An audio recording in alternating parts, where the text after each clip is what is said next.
That's all right. Fuck, it just makes We know a lot about noses here anyway. Yeah, well, I had a fucking nose job. When was did. it? Fuck, got smashed. I look worse than Mark. oh yeah, Way worse than Mark. He doesn't know what hiding is. yeah. I actually got asked about that fucking the drill out and shit. Yeah. Yeah. Oh, yeah. For Like you. no, my nose is good because I do the nose breathing. Yeah, what's that about? Just You just breathe breathe through your nose. But don't you do that anyway? Isn't that what people no, do? no. There's a guy. We're lazy cunts. That's Yeah, why. we mouth breathe. Andrew Nestor, I think his name is. He wrote a book called Breathe. Have you gone into down the rabbit hole of like taping your mouth? When you No, sleep and all he that did shit? all that shit. Yeah, I've only just started his book. But yeah, Okay. it's all about But if you breathe through the shut mouth, your fucking mouth and breathe. you get a dry mouth though. Like, isn't it natural just No. to breathe through your nose? No. You're supposed like he's trying to yeah. train people to train and keep like Oh, you know to like run to and run breathe and through shit. your nose. So when we train, when we're doing aerobic stuff, we try and nose breathe because you move more oxygen around your body than through your mouth. Is that real? Yeah. Really? Yeah. Obviously, when you're on the rivet, you can't be Yeah, fucked. But yeah, even like if we're doing a hard set on the bike or something like that, I'll try and nose breathe when I can because it pushes more. I'm a dumb fuck, so I just think of like these little cars of oxygen moving around, little lemmings, and I'm like, if my nose uses more lemmings, Okay, yeah. So the oxygen's going through this. There's more pathways in there, so it's not all about the lungs then. Because with your mouth, you get a whole heap of. now it's something to do air into with your the lungs. carbon monoxide, dioxide. yeah, Because it needs to be Oh, a balance, confused. doesn't it? Like, there's no good having one and the other. No. If you're hyperventilating, they get you to suck on a brown bag, and that'll get Yeah, the whole the thing levels back in balance. Yeah. something like that. I don't know. I'm not far enough into the book to Nose breather. smash you with all the knowledge, but No, yeah. have you got an app that you use? no. I'm only, to be honest, I'm like introduction. I use this Breathworks app, and I reckon it's like so. It'll be like in through the nose for 6. Depends what you're doing. Yeah. There's like a performance one, a sleep one, all this shit. But from a training point of view, I talk like I'm big on.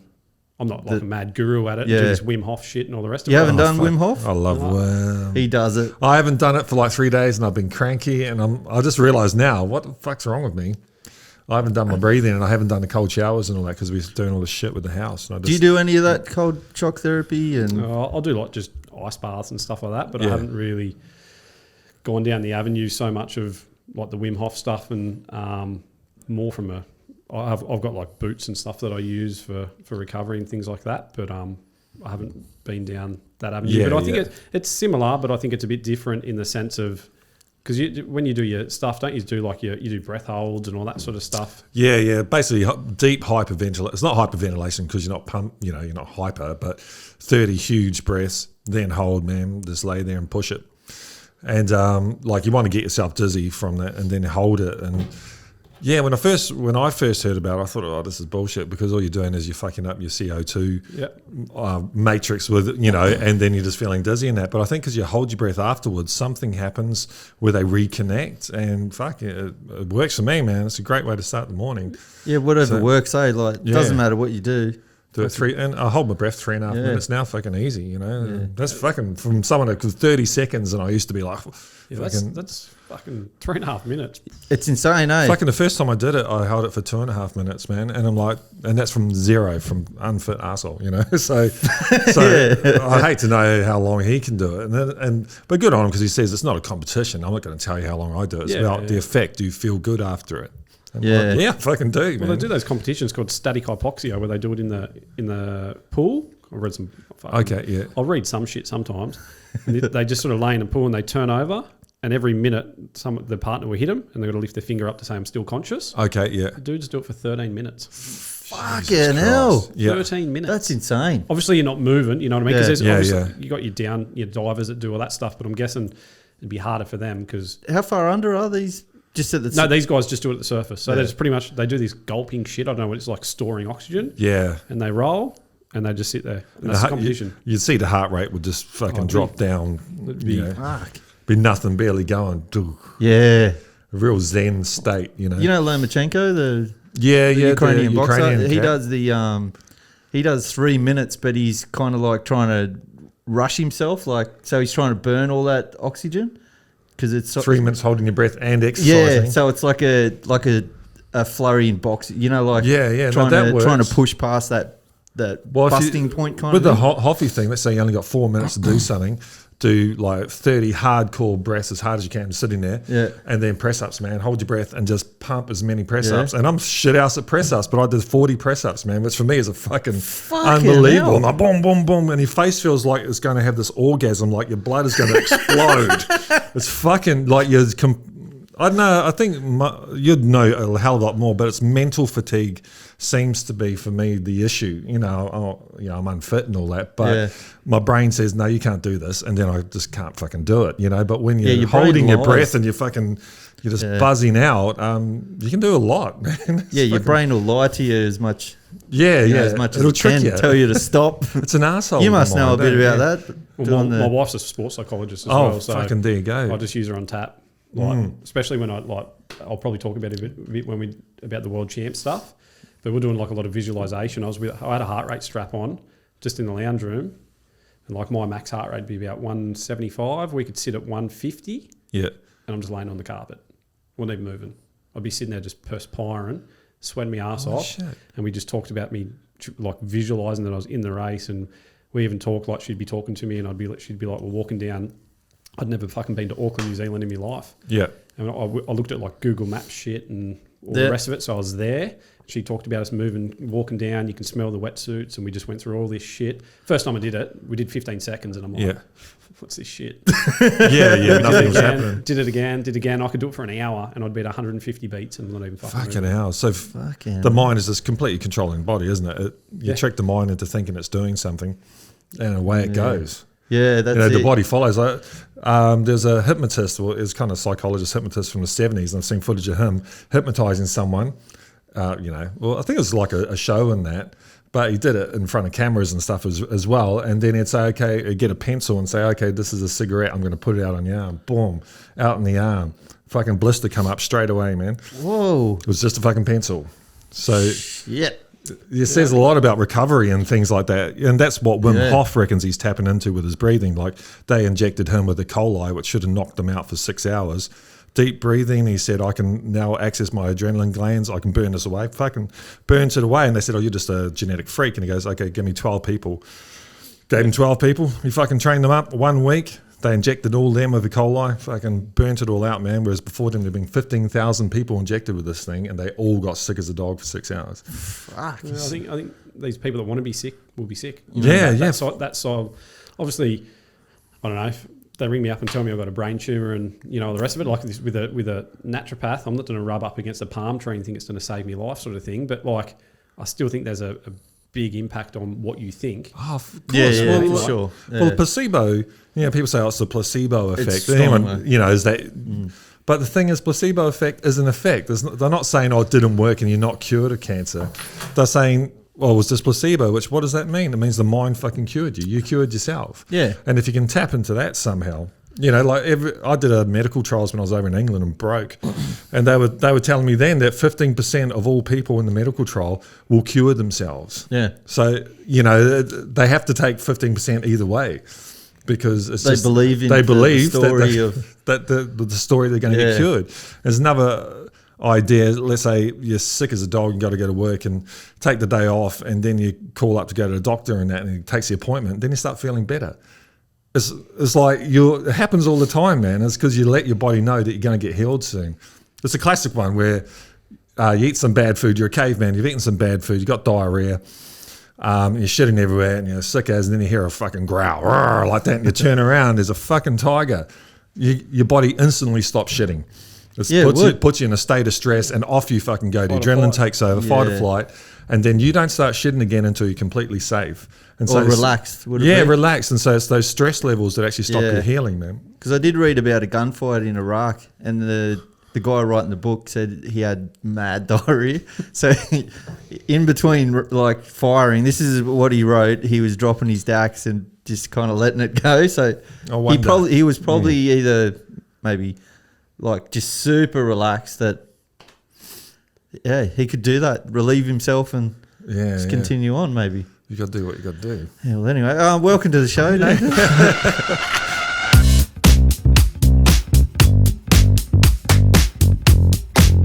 We're about halfway through. We're halfway through the show. Mr. Nathan Miller, thanks for coming on, man. Cheers, thanks for having me. No worries. So tell us about your new injury. I did tore my hamstring off the bone probably about 6-7 weeks ago. Went up and was doing an obstacle course, 7K obstacle course, 60 obstacles with a little 11-year-old fella that I do a bit of youth work with, and took him up there to try and work on his self-esteem and just his communication with other people and just get him out of his comfort zone a little bit. And took him up there, and it was a bit of a weird feeling for me. It's the first, I guess it wasn't a race, it was something we had to complete, but you put in a start pen and all the rest of it before it, and I was like, I had no expectation on, every time probably the last 10 years since I've raced, I've got an idea of what time I'm going to do or all this sort of stuff.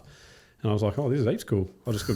I'm going as quick as this kid goes, and it was cool. So we went through we got to about the 55th obstacle, and it was pretty funny. About 3K in, there was a bit of a run in between, probably 800 metres, heaps of mud and stuff. And I just said, I'll see at the end, I'm ripping in, I'm running. And people are worried about getting dirt on them. We're covered in shit anyway.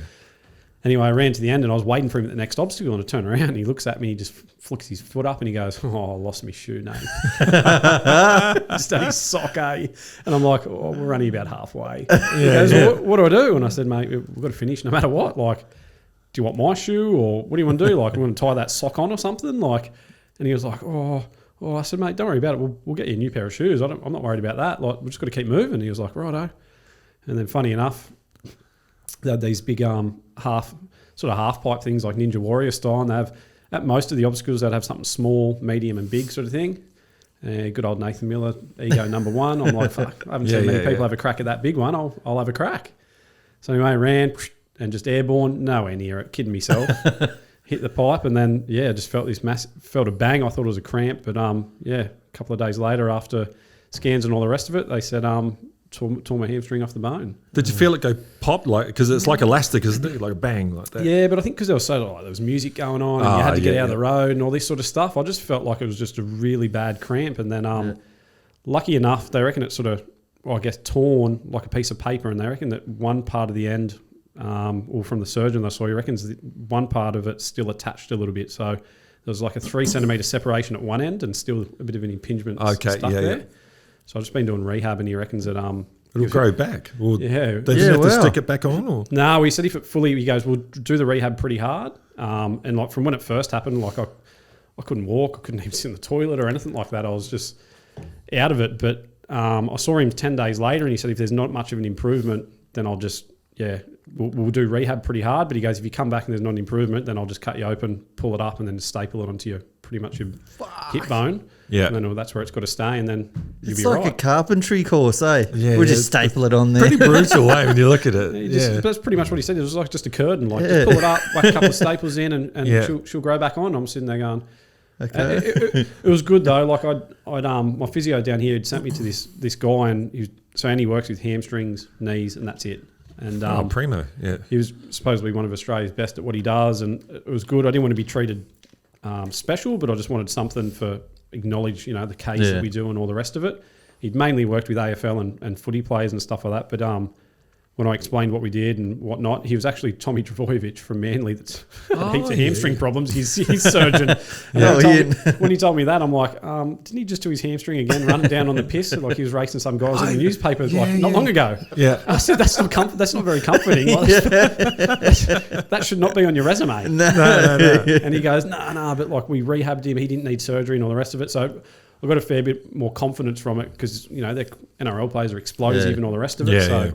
He's and from where I'm at now, I just said it can take up to 24 weeks until I have, I guess, at full speed sort of thing. But if you'd told me 6 weeks ago that I'd be where I am now, I'd be like, you're probably kidding yourself. But, all in all, I'm pretty good. What's in the rehab? What are you doing for rehab? Heaps of exercise stuff. So just specific stuff like hamstring curls, and then just like eccentric holds and things like that. But it's uncomfortable because there's still obviously a little bit of pain there, but there's nothing like even when I'm walking around general day, I wouldn't be able to do it or anything like that. So. Do you ever look at that knees over toes guy on Instagram?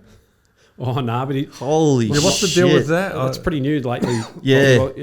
He goes from like it's hard to explain, but when you're kind of like a deck chair, like your legs are underneath you, and you've got your they're bent back this way kind of thing. He goes from that and stands up, and it looks freaky. It's all because of his knees and hamstrings and that are just super fucking strong. And for a long time, they used to say, like, when I did all my Cert 3 and like fitness training and all that sort of stuff, or all the strength and conditioning stuff was when you squat, your knees should stay behind your toes and everything. Yeah. But now there's all this stuff coming through that... Knees over toes guy. Yeah. Check him out. He's fucking insane. He couldn't dunk. And he just wanted to be a good basketballist. Kept getting knee injuries and shit like that. Yeah. Started this new training. Yep. He says who the guy is. I can't remember. And now he can dunk. He's like, I only know about it because my bike fitter, and he's a pretty switched on dude as well. Yeah. And we just were talking shit one day, and he was like, and he was right into it. Yeah. And he knew heaps about it. So just leg so he'd done ACLs and things like that, done his knees? Yeah, he had fucked knees, and it had something to do with his calf strength and the tightness of his calf. You have to go see a lot of people, when chicks wear high, even ladies or men for that, shortening the calf, baby. It's no good. Not fucking good. Well, if you're going to wear high heels, it's good. Well, is it? I don't know. I don't know because if you're wearing high heels, it must be good because your calf gets shorter. So they'd only do that if you needed short calves. I don't know. I don't want. We're digressing. I'm interested. You went up to Central Coast to take a young fella up there. So how did you get involved in that? It's like mentorship. Yeah. So there's a lot of so I mainly do mentoring stuff with like kids in care that are in foster care and stuff like that at the moment. I did a bit of years ago. I did some stuff at like a residential house. So kids that have been in foster care and their placements broke down, and then there used to just be a house, I guess, and it'd be myself and whoever, just the workers, and we're mum and dad for the day. That sort of flowed into my strength more was like I wanted to do fun stuff with them, but build them up a little bit. And maybe because I'm still half a kid, I feel like I can relate to them pretty good. For sure. So I'm not scared to jump in and have fun with them and stuff like that. There's kids that I'd go surfing with, or you know what I mean, and to show them that it's good to fail and you don't have to be perfect at everything. Like if they're good at something or whatever, and they want to have a crack at whatever, and I've never done it in my life, I'll just have a crack. It's a great thing to do. Yeah. I did I wanted to do the same thing. I'm a chef by trade, and I got a gig doing something similar with Southern Youth and Family down here. But when I got into the house, it was I wanted to be a mentor and show them how to cook and kind of do maybe what you're doing and just say, hey, Wollongong's a small place, man. Like the world's big, and you can just learn to cook, and you can travel the world if you want. You can have all these skills. But I found it was to live in the house, man. Some of these kids had issues or whatever, and you just got to be a really cool, calm cat. And they really showed me I'm not that cool and calm. So I wanted to take them out and have fun, but Jesus, I couldn't. I just wasn't. And then some of these kids were just what they were doing because they've been dropped by their family and all that, and so they're playing up, and then they would play up to you. They probably liked you, but they want to push you as hard as they can to see if you're going to fuck off as well, and so unfortunately I fucked off because I just couldn't take it, but I could see, I knew what they were doing, and then I was talking to some ladies who worked there, and they were fucking angels. And they ran me through this whole thing, and I thought, you guys are amazing, man, and I can't handle it, but I'd like to try. Once you build that rapport with them as well, like some of the kids one of the kids we had for a while at one of the houses, he was. I took him away and did a triathlon with him. He'd never done triathlon before, and I didn't make him do it, but he just come and watch me one day, and he's like, I could do one of them. And he's a pretty talented, arsey little fella, and I liked it because he keep you on your toes a little bit, But and then he'd been from out in the bush, but he'd been through rehab when he was 12 because his mum got him on a meth pipe and stuff like that, and just some of the trauma and stuff they've gone through. It's pretty full on, and I guess having my wife's a psychologist, just talking to her a little bit about trauma and kids with that are on the spectrum or ADHD and all different sorts of things, just to find their strengths and build them up a little bit. And look, some days are pretty hard, obviously, but then I just think once you can sort of find that connection and they can trust you a little bit. And I got this little fella that I work with. He's not little, he's not as big as me, and I think he's 11. The one that I did the obstacle course with, but he's got a great carer, and like I'm in for the long haul. I'll stay with him in care until he's 18. I just got a real good relationship with him, and it's hard because some people, especially when we're at the other house, when there was 4 or 5 sort of kids, you'd go from one bedroom to try and get this kid up for school, and he's tell you get fucked and fuck, blah blah. You don't give a shit. And then you go to the other kid, and he's like ready to go to school, but that one's that one's might be. He might have, autism. Then you go to the other kid, hasn't had his meds, he's on ADHD. The other kid's been and seen his family, then he's let down from them. So like going from one room to the next was just 4 different personalities in 1 minute. You know what I mean? So I used to take my dogs actually to work a fair bit to get them out of bed. Not many people, especially if they were sort of dog people and, stuff like that, I'd take him in and just open the door and they'd be like, fuck off, Nathan. I'm like, hey, well, not me. I'm not waking you up. And I've got my beagle, licking his face and all the rest of it. So, he would get up and start. Can't be mad at a dog. Nah. And then we used to take him, he'd be like, can we take him down the beach first for a run before school and stuff like that. So you just sort of you'd find ways. Instead of going there, come on, if you're not up, I'm going to take this off you and this and that. And they've heard all that shit their whole lives, man. That shit that's not what they need. No, they're not even worried. Half of them aren't worried about getting locked up and stuff. So there's no point, you know what I mean? And even when I used to do afternoon shifts and stuff like that, like I say to them, like I know what it was like in a way. Like I was popping the fly screen out when I was 16 and going and drink, some PB and stuff like that. Getting Ash and Adam to buy them for me in the Marine VL. I get it because I'm like, I'd be doing the same. So I'd say, look, just flick me a text. I'll come get you at 1 o'clock. And then you're home. Like that's cool. I don't care if you're off your face. Like I would be too. Smoke. If you're gonna go smoke a few billies, maybe just don't get green out. Like let's just limit the damage a little bit. You know what I mean? If I think that's the way to do it. If I said, come on, I'll drop you at the library, go read 3 books. I don't think there is a fucking library around here anymore. Well, I wouldn't know where to take him. Here's a phone. Fucking Google it. It's in there. So you do that, what, 5 days a week? Or? Nah, so I just sort of do that. I just contracted in a way. So I was doing it when I left the jail, actually. That's how it started up. And I was doing that full time while I was sort of building my coaching business up. Yeah. And then as that sort of got bigger, then I sort of became a bit more selective. And then when I started, I guess, training and racing professionally and a bit more serious, that sort of slanted off a little bit. But then I moved down the coast for 2 years down to Huskisson, and I couldn't keep coming back for like an hour or 2 hours. And whereas it sort of suits my lifestyle up here that, I've got a couple of hours with this kid and you can do this and you can do that. So at the moment, I sort of just pick and choose, and it's a lot dependent on the kid. If I think I can do a good work with them, then I'll put a bit more work in as well. So, pretty rewarding, I love it. Just seeing the growth in them and stuff like that. And I guess it's a bit wanky, but when you feel like you're doing a good job and you're good at what you do, and I see it's some of the other, there's some good people that work there, but there's some, in any job, there's some terrible people that work there, and I'm like, if I can do some good then and I can fit it in, then it's definitely rewarding. Yeah, for sure. So you going right back to the beginning, you grew up with this fella here in Daptopia. Yeah. Daptopia. Daptopia, man. Yeah, fucking oath. Yeah, it's just a patch of dirt. Some good comes of it. A lot of shit though, but adventures. Nothing wrong with Dapto. There's plenty worse places than Dapto. Yeah. It's got a good name. It's famous for something. The dogs. The dogs. Yeah. Are they back on? I fucking drove past there the other day and it was all lit up. Maybe. They were talking about knocking it down and putting apartments or some shit up there, weren't they, for a while? Yeah, I don't know. Last year, before COVID hit. Yeah. I had an idea of like trying to get money together for the residents of Dapto and Wollongong and building a gigantic fucking Dapto dog over the motorway, like a male one. So as you're driving down the motorway, you got this, big balls. And shit. Like it would be something. The it's big the windscreen. Dig, dig, dig, dig.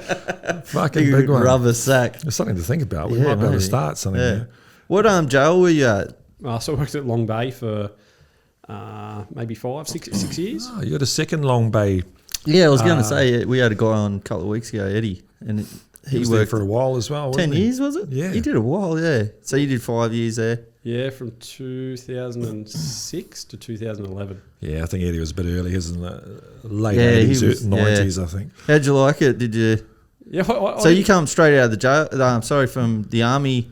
So I sort of did a bit of both at one stage. So you went to school. Sorry, we're jumping a bit here. Yeah. So you went to school in Dapto. Everything was cruising along fine. Then you joined the army? No, I left from there and I was a joiner by trade. Okay. I was doing kitchens and things like that. And just a small business, just the boss and myself. Yeah. And that was, even how that come along was pretty cool. That I was at school and I didn't want to be at school anymore. And my boss used to go to Dapto He'd ring the teachers and said, give me someone for work experience so I can potentially give a Put 'em job. on, yeah. Because Oh, shit, that's needs, awesome. Yeah. needs to be good at maths and needs to be good at woodwork. But so I did work experience for a week. And I remember I worked back on like the Wednesday night to 10 o'clock one night, helping him install this kitchen at this guy's house. I tried to put the range hood upside down because I've never fucking seen one in my life.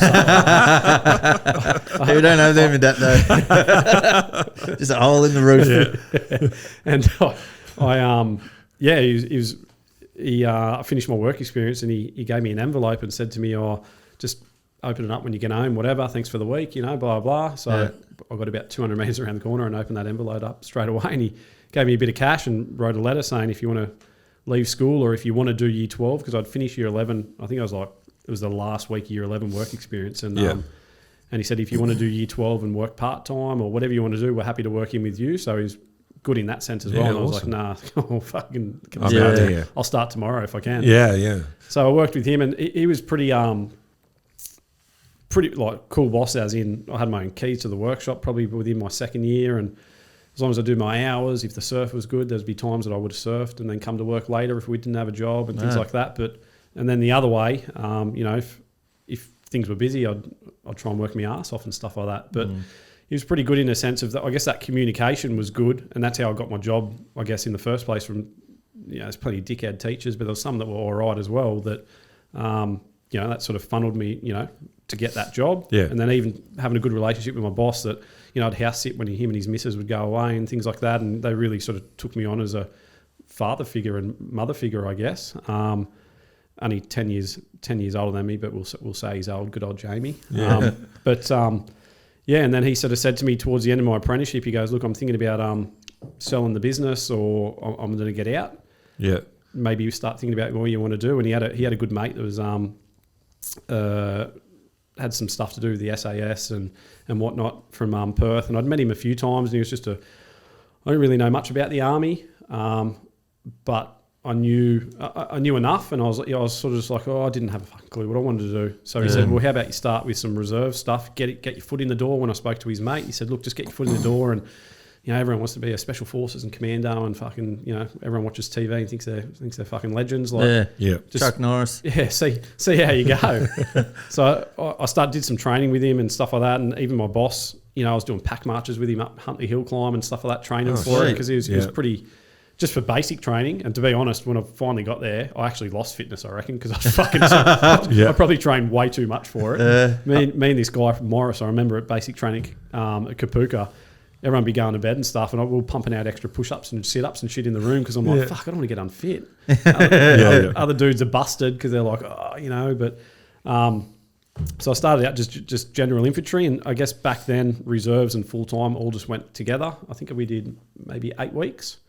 And from it's a bit shorter, is it? Then I think now they split them up and stuff. Okay, I don't really know, but I'm pretty sure maybe the reserves do a different time now, and the full time guys different time. But back then it was just throw you all in. And some people are like, I'm a full timer, I'm this and whatever. Yeah. And I guess you get you got like clerks and transport people and infantry and all the rest of it.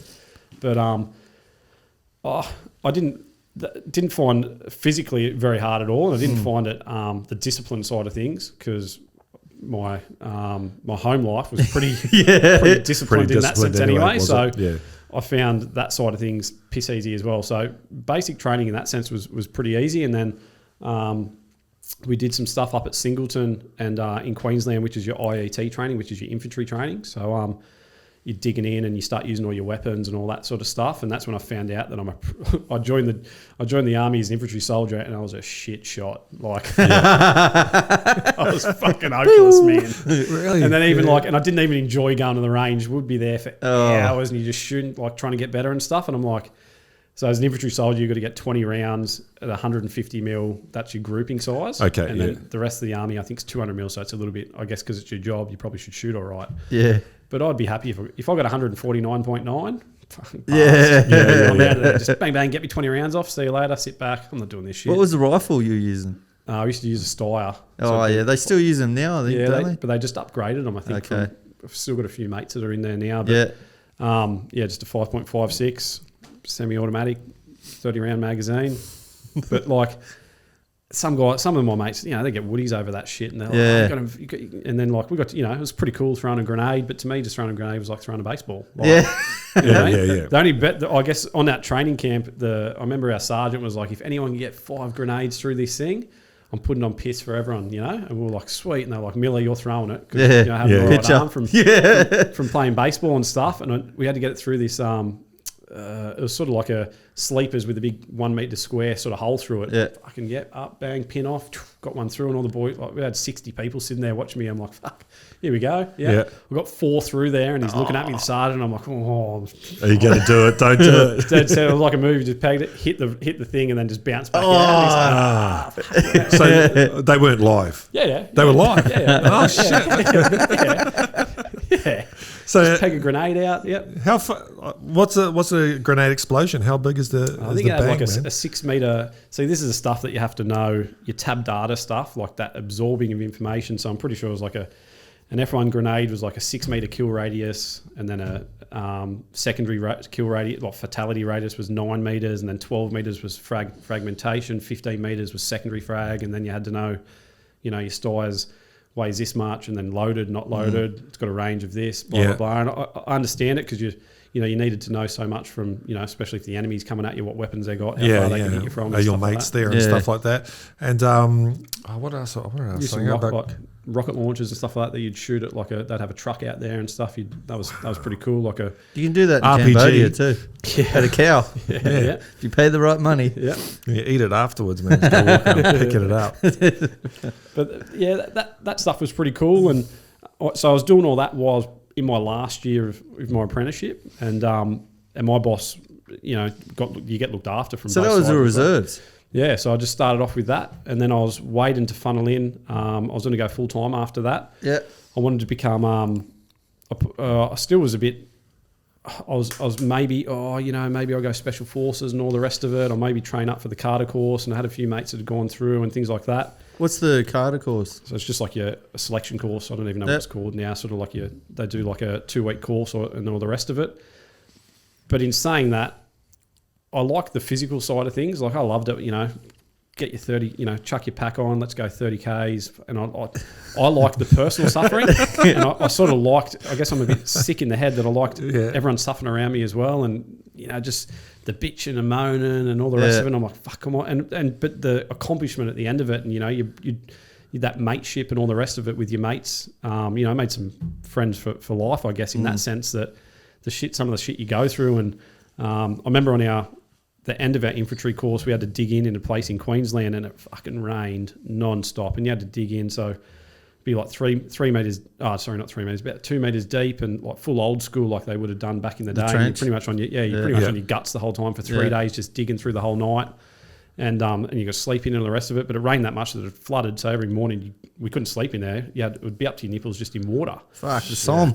We did it for like 10 days, and everyone lost all their like toenails, and you got trench foot and all the rest of it. Yeah. Like, there was just clumps So of. trench foot came in that quickly. Yeah. Jesus. We were saturated, like we were not dry for 10 days non-stop. Yeah. And I guess because you think about you sit in the bath for Yeah. an hour. Yeah. We were like that for 10 days, and then the friction, I guess you're walking and things like that, and And your boots aren't, would you say they're comfortable boots? I actually didn't mind the army. Yeah, Heaps okay. of boys would buy other boots and stuff Yeah. like that, but for some reason, I didn't mind him. I didn't have too many dramas. Like, you have clumps of skin hanging off your feet and all the rest of it, but I don't think it mattered what fucking boots you wore back then.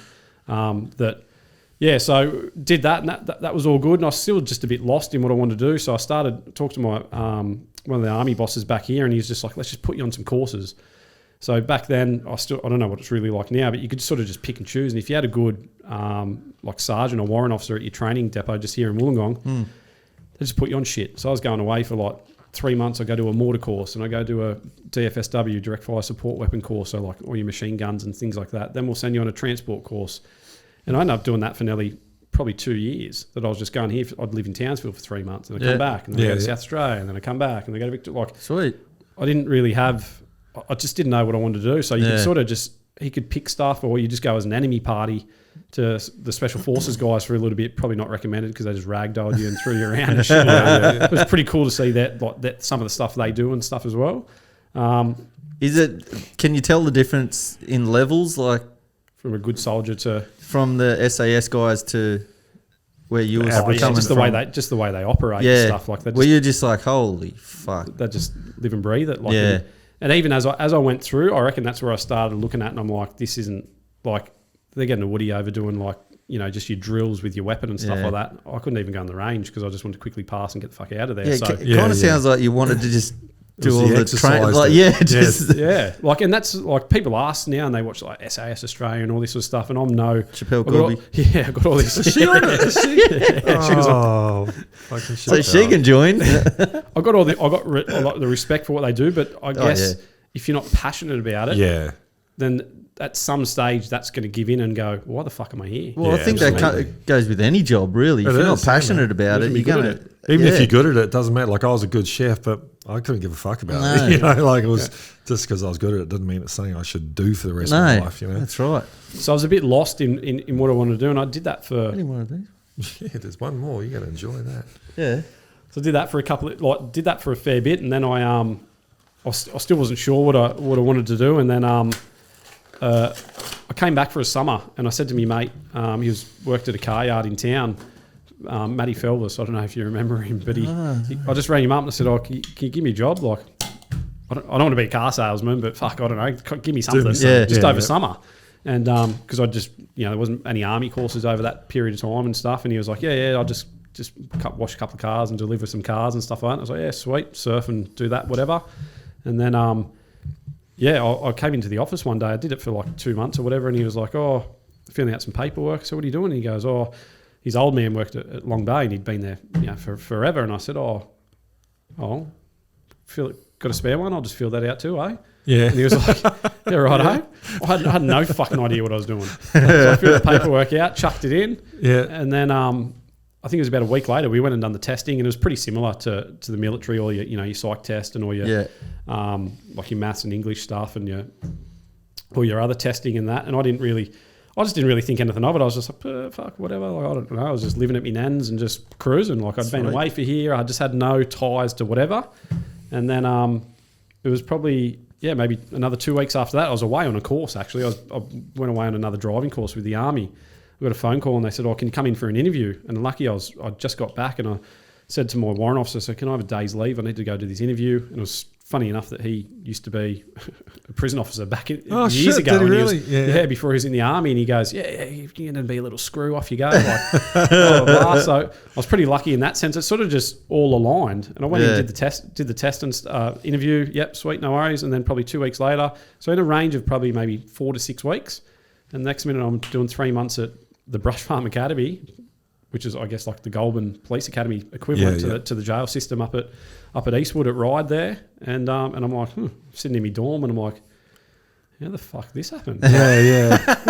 And there was a couple of dudes there from like Moree and all over the place that had come to do this training, and they're like, "Oh, how long have you been trying to get in, this and that?" And I said, "Oh, I just filled some paperwork out a couple of weeks ago." I didn't know if I want to do this. I didn't even know what the fuck we're doing. Like, really. And he's like, "Man, I've been trying to get into this for like 3-4 years, you know, blah, blah." And I'm like, I think because you had that military written on there, because Eddie went the same path. Straight into the prison system. Yeah, and I think because it's paramilitary, and you know, you've got to have that certain discipline and all the traits that you know you're taught within the military. And after I went through the academy and got put at Long Bay, there was a lot of ex-military guys that, you know, that we that were there. And then because that's when I went on, well, I sort of was in between. We did this stuff back then. There was this stuff. What was it called? RRF, which is like Ready Reserve Force with the Army. So you'd have to do. So I was like in between. I guess it was still reserves, but you're in between. You had to do more than a standard. You know, to be a reservist, I think you only have to do 2 weeks and a couple of, I don't know, pretty bare minimum. But to that, you had to sign a contract, and you got an extra 10 grand tax free at the end of the year or whatever. If you did maybe 180 days or something, like it was a pretty significant amount of days or whatever it was. So you're sort of in between. That's when back then, you know, we had so many guys in Afghanistan, Iraq, and I guess they were worried that they need backup numbers and all the rest of it. Yeah. So we did that, and then I was at the jail, and then that ended up getting a call up, and we went to the Solomon Islands just doing peacekeeping stuff. Mad. So I'd only been at the jail maybe 2 years. Yeah. But there was 6. Yeah, there ended up being 6 different prison officers from different jails. Another guy from my jail, there's a guy from Bathurst and things like that. So there was considering that there was only 180 of us in the whole of Australia from this, they got Yeah, to yeah. send us on this peacekeeping mission. 6 of them were prison officers. Wow. And there was, How's the Solomon Islands? That'd be interesting. Well, I thought I was place. going for a holiday. You don't hear about shit like in the news and stuff like that. No. I asked me sergeant. I was checking out surf spots. There was this place called Gizo Island and it had this mad left-hander and shit. Yeah, yeah. And I'm like, can I take me? Can I take you board? Yeah. Can I take me board? And he was like, are you fucking kidding? And I'm like, well, Why not? You don't hear about shit in the like. No. You don't hear anything. You Yeah. go there for a holiday. And he's like, no, there's like bad shit happening. And I'm like, oh, fuck, I guess I won't take me board then. Like, They probably got boards over there, surely. Be able to find one.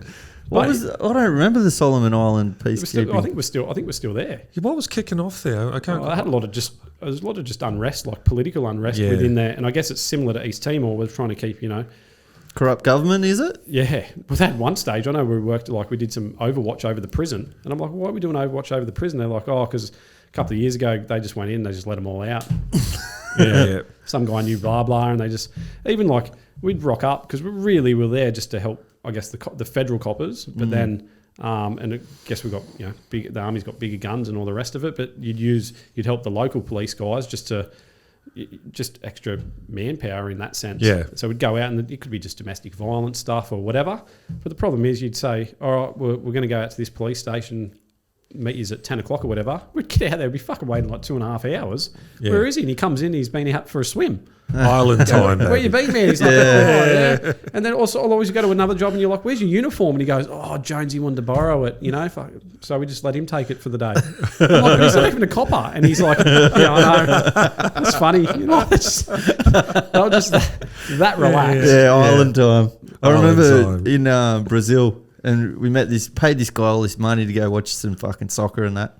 And he's like, yeah, I'll pick you up at this time. Game starts like this time. And we're sitting in this pub waiting on this dude like an hour late, like just going, where the fuck is this guy? He rocks up, hey, amigos. And we're like, what's going on? And he's going like, don't worry about it. You're on holiday. Yeah, the game's half over. Yeah, we got there at half time. Yeah. He didn't give a fuck. Nah. He was so chilled. Yeah, it's true, isn't it? Yeah. I know we're getting a kind of friend I know works for DFAT, and I think he might be in the Solomons or he's over Vanuatu. So there's this whole push, because China's doing a lot of development that over there now, and Australia's saying, hold up, fucking, that's our patch, so we're getting over there. Well, and I guess that's where it's come from. We did some intel stuff on just watching, some ships come in and they'll just forest and, just chopping everything down, and there's some backhanders going here. and some then bad shit going on. Just stuff Yeah. disappearing, and I guess that's that presence of us being there is for that reason as Yeah. well. But it was a cool experience. I guess for the first part, we were like, and it was only funny. I was talking to one of my mates. His wife's in the army now, and we we're talking about deployments and stuff like that. She's done plenty more than I have, but. I was like, I remember the first 2 months. I was like, fuck yeah, this, we're going to do good. We're keen as the rest of it. And then the middle 2 months was like, oh, fuck, yeah. And the last 2 months, like, get me the fuck home. Yeah. What are we doing here? That's going to be the same no matter what. And all the rest of it. Like, Yeah, it yeah. just- Yeah, you don't make a difference, nah, really? nah, we're just sort of babysitting the whole time. Nah. Like, Yeah. People have to sort their own shit out. That's what they do, man. Yeah, like Colombia. it's Fucking sort your shit out. Sort Have you your seen what's going on over there? No. They're chucking cocaine at everyone. No. They've turned the internet off in Cali. Oh, yeah. There's murders every Can day. you turn the internet off? Well, they've You blocked can, I out. suppose, Well, I yeah. guess they Not with the the government. Starlink. Yeah. So the government's fucked them. Pablo wouldn't have done that. No, he probably would have given them more cocaine. Yeah, But that would have chilled them the fuck. 400 arrests nationwide so far. The cops are murdering people. They want Yeah. so the government's cut the money, I believe, for COVID relief, and like they can't support their families at all as it is. So they've gone and protested, and out come the cops. Just shooting them. Yep. Che Guevara's got to It's come fucking back bad. sometime, mate. Viva Colombia. Viva Colombia. Someone will turn up and Well, nothing's We'll have to happened. sort It's them been out. a couple of weeks, but people like the Colombians are protesting in Sydney. yeah, Jesus Christ. And it's hard because we're never going to understand their culture and the way they live. Like even when we were over there, like we got flown out to this area and they'd never seen white people before. They thought we were ghosts and stuff, Like they just Wow. Yeah. Yeah. like, and it's just we had a Papua New Guinea guy and a Tongan, like as a linguist and stuff like that. And we went out there on this job these guys had stolen a machine gun off the New Zealand Navy boat and all the rest of it. These militia and shit like that. They got a machine gun, have they? Fuck. Well, they don't anymore because That they was the stole fucking it. machine gun. That was our one machine gun. And they were out there trying to find this militia and all the rest of it. And I remember we went to this village and our boss, our lieutenant's in there talking to him and he's doing his thing and blah blah, and we're not really getting any info. And the Papua New Guinea guy just walks through and he goes, well, "Can I have a chat with him?" And his name was Killer. That was his dad said his name. He's a killer. Wow. Call your kid Killer. Yeah, no worries. We met another guy. His name was Deadly. Fucking awesome. 2 dudes, Killer and Deadly. Put them on me fucking team. If that's the case, my mum would have called me Daisy because I was shooting shit. Yeah. But anyway, fucking good old Killer walks over there and he's like, "Oh, yep." It was like, "Yep." And my boss comes back over and we're standing there. Next minute, he's got a fucking lighter. He's going to torch their huts and stuff. Oh, yeah. fuck. I start yelling all this information at him. Comes over and he goes, "See?" He goes, That's it. That's the way we do it." Killer. And like he understands. Do you know what I mean? Like Yeah. just the way that. And my boss was like, "Fuck, we can't do this. Imagine if the Australian government's on the front page of the paper that we're burning villages down, all the rest of it." Like fucking Platoon or some shit. But these guys used to come out and they'd drop us in the chopper and stuff, and they'd just take their boots off and they're in there. They just walk around barefoot and stuff. And Fuck. Yeah. It's different culture, Is like it you said. Eh? nice place though, Solomon Islands. Like, beautiful. Some of the like, especially the islands, untouched, like where we would have went and stuff. Yeah, It was yeah. fucking a hot prick of a place. Like, Yeah. it was just, yeah. When was that? 2000 and... 2008 I went. Yeah, right. But yeah, there's a dude in our, there's a dude, so I was a scout and my best mate was scout too. And we, then there would have been like, we're in this riverbed walking up through this thing. And this is, not that it was anything like the Iraq or anything like that, but we got up this riverbed and we were as serious as I guess it could get for us there.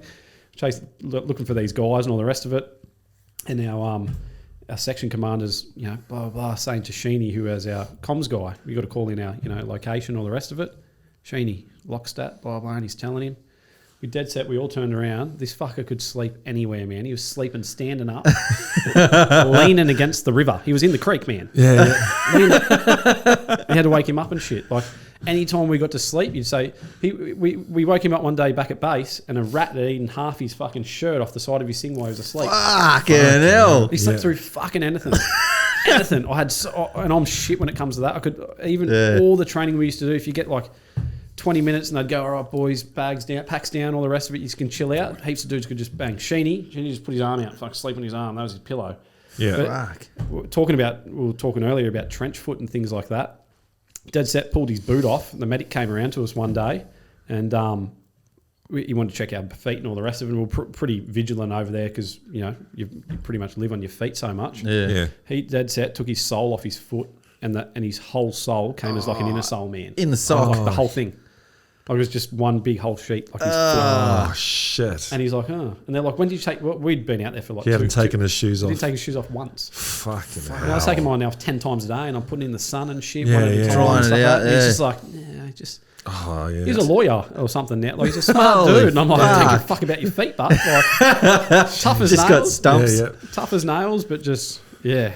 Fucking That's hell. insane. I did that once when I was a teenager. What? Well, Pulled just, your well, soles no, I off? had my basketball shoes on and that, and I was just being fucking lazy, and I didn't take them off for 3 days, and it was raining and shit like that. And then I took them off. The craters, like it was not quite that bad, Yeah, but the cracks the and shit. cracks go so deep, man. Yeah. It was fucking awful. But it taught me to look after my feet. You have to look and after if your Mum had feet. said take your shoes off and all that shit, I never would have appreciated my feet. I do Yeah. now. Yeah, look after those fucking things. Yeah, that's Probably my biggest wild. war wounds from the Solomon Islands. I got my wisdom teeth ripped out while we were over there. That's a shit thing, though. I don't. Never been sore. So they check them before you go and shit. All the army Yeah. goes through it, all the rest of it. Yeah. And I started getting these fucking headaches and all the rest of it. So they sent me out to the dentist, which is pretty much in a demountable on base or whatever. And they're like, "Oh yeah, we're going to rip the top 2 ones out. We'll leave the bottom ones in." I'm like, "Oh, when are we going to do that? Tomorrow?" "All right, sweet." So we go in there, take me in. She's like, "Oh, we can't like put you under or anything like that. We'll just put some numbing gel on there." Oh, And numbing then gel. Yeah. we just sliced it. And then just Bit got of some- Vaso. got this chick with a fucking foot on Yeah. me. Set of Yeah. pliers, pulls them out. Yeah, but the best thing is, we don't have anything to stop the bleeding, so we'll just give you. She gave me 2 tampons. just bid on 2 tampons. I walk out, and the boys. We had to patrol back to where we were. You got We walk out, and the boys are looking at me. He's got 2 out. strings hanging out of your mouth. We were like, "What the fuck's going on here?" It was a big night. Yeah. What have you been doing? Yeah, I think if I ever had, well, I can't now because I got it pulled out. But I think I'd just rather put up with it. Why? Getting them pulled out. Oh yeah, but Fucking hell. they're bad. But when they go, mine were rotten. And Oh, and yeah. they're fucking Yeah, I didn't get that unbelievable. Yeah. I got the other 2 pulled out when I came back, but I still reckon, yeah, maybe because me wasn't probably the best when I got them pulled out over there, but Yeah. they're all done now. So how'd you get, so you went to your screw, how did you get into triathlons? So I was sort of, actually when I went, so I was at the jail, and then before I went away to the Solomons, I read some book. I was at work, and I read this thing about triathlons, and I'd never knew much about it. I remember at Dapto High, there was this one guy, Ryan Park, he's a politician now. I know, right? And, Yeah. He was back then. I was like, this bloke's a weapon. All I knew is he did triathlon. Yeah, Didn't wow. know anything else about it. But I was like, this is. I didn't know he did triathlons. Yeah, back when he was younger, he was Yeah? good. And Yeah. Run, swim, ride. swim, bike, run. Yeah. Yep. Okay. In that order, is I don't it? know what you just did. That really fucking confused me. But It was the same, but So you different start order. with a swim. swim, then bike, and then run. Okay. How long's the swim? It depends on the distance. So there's 4 different distances. So when you start out, I guess, when most people start out, you do a 750 swim, 20k bike, 5k run. Yep. Probably take about an hour, I guess, of the quicker guys. Then you do an Olympic, which is the Olympic distance, which is at the Olympics, and that's exactly double that. So 1.5k swim, 40k bike, 10k run. Yep. And then you go to a half Ironman distance, or 70.3 they call it, because it's 70.3 miles. So you do 1.9k swim, 90k bike, 21k run. And then a full Ironman, which is 3.8k swim, 180k bike, 42k, a marathon. A marathon at the end of it. And that's not Fucking silly hell. to you? Like, that's that sounds fucking Yeah. way too far. Yeah. Fuck me. So what? So when I started, I didn't really know much about it. I just said Yeah. to my mate, Luke, like Toxic, I said to him before, and I was big, well, not big, but I was just ripping into weights, putting some juice in Toxic, trying to keep him big and all the rest of it. And I didn't want to be small at the jail. I was probably the biggest I'd ever been. I was about 94, 95 kilos. Fuck, I couldn't run 500 metres. I was getting shin splints and shit. And I didn't want to get ragdolled so bad. Like if I was doing, I did some immediate action team stuff, which is all sounds pretty cool at the rest of it at the jail and all that. But it was what it was. But I just was like, I can't just be big, and then it's not really functional either. Yeah. Like I was getting puffed out putting my shoes on and shit. It's the least amount of cardio I've ever done in my life. And and I said to Toxic, I want to come back because I'll be cashed up from being overseas. I said, I'm going to spend like $2,000 on a bike, man. And he was like, fuck, I'm not doing that. But if you come back, he goes, I'll swim and ride with you, but he goes, I'm not running. I'm not running. Well, the whole time I was gone, because I was gone for nearly a year by the time we do pre-deployment and all the rest of it. Shit. It doesn't say anything to me. He lost about 15 kilos while I was gone. He's just been running. He'd already done 2 fucking triathlons. Oh, Yeah, fuck. And I'm like, yeah, that'd be right, because, my best mate wants to, Get a leg Yeah, up get- before you get out. 100% he did. So I came back and I said, I came back and I spent $2,500 on a bike or whatever. And again, back then I thought that was a lot. And I remember I bought my bike and then I did the Australia Day Aquathon down here at the harbour. And I didn't lack confidence. I'd done a couple of laps in the pool and I'd surfed and stuff. And I thought, oh, fuck, I'm all right at this. And I remember there was like guys I didn't know then, but there's guys that go to the Olympics and shit that come to this stuff. And I was Fuck. Yeah. oh, yeah? Like, I didn't know. I lined up next to them. Like, they look pretty fit. I'll beat this dude. Yeah. I dead set didn't. I was in fucking another world. Anyway, and so That guy's a fish. I think the aquathon was like 900 metre swim and 7k run. Yeah. I dead set was 300 in breaststroking. Going, what the fuck have I done? I hadn't even done a triathlon yet. I was like, and in my head, I'm doing breaststroke. Going, I'm gonna have to sell me bike. I hadn't even done one. I'm like, you're fucking kidding yourself. Who the fuck do you think you are? Like, ego went from here to here pretty quick. Yeah. And then I did my first triathlon with Luke down at Huskisson, 750 swim, 20k bike, 5k run, and he absolutely dusted me by, I don't know, 5 minutes or something like that. But I wouldn't say I was right at the back. I think I was last out of the water. I was definitely... So that wasn't your strong suite. Nah, definitely not. Still isn't. But I guess I felt comfortable in the water just from surfing so much. Yeah. But I was just pretty shit at swimming. Yeah. Technique compared to was it? Yeah, and just time in the water, and like I didn't know what to try. Like I'd run a lot in the army and stuff, so I guess the running was an okay, well, not a strength, but I ran okay naturally. But then putting it all together, you could be the best runner, and if you've got to belt yourself for 20k on a bike, totally changes it. So I did that, and I was a bit like and that was enough. That I did that. He beat me obviously, and then I was like, all right, I just got to get better at this shit. And then I didn't care. I did one, and I was like, originally I was like, I want to be fit. I'm still working at the jail. I want to get too small. Half these guys look like they got AIDS that race and shit. Like they're tiny. They're little pretzels.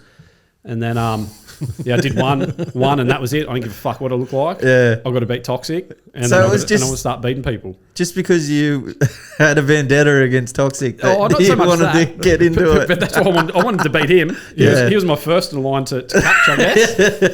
And he'd give it to me as well. Go, how'd you go? 5 minutes. I already had a shower and stuff by the time we finished and all the rest of it. Like, it's how your best mate should. Yeah. And then I think it was the next year, and then we had no fucking idea. We'd just go for a swim.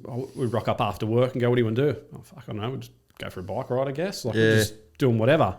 Yeah. And then we did a race up at Maitland, and we met this guy, and he said, you should get a coach. I'm from Wollongong as well. Blah, blah, blah. This is the coach. His name's Mark Scott. So we started with him.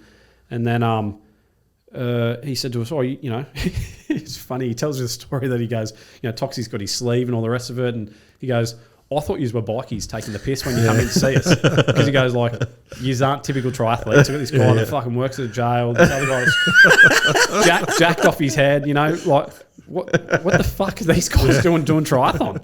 And I guess, I remember some guy was tapping on Toxic's feet at one of these first races, and he abused this dude, nearly punched on with him and all the rest of it. And then my coach was like, what was he doing? Tapping on his feet? This guy was like, Toxic was swimming and he was holding on to it's easy to drag off someone's feet, and he must have touched his feet too many times or something. And when they got out of the swim entry, this older dude got up, the fuck are you doing, man? Blah, blah, blah. And Toxic's like, come on, like, and then off they go. And then after it, we're talking about, how'd your race go? This, Toxic, I've done it, punch on with this dude, and blah, blah. And my coach is sitting there going, fuck, what have I got myself into?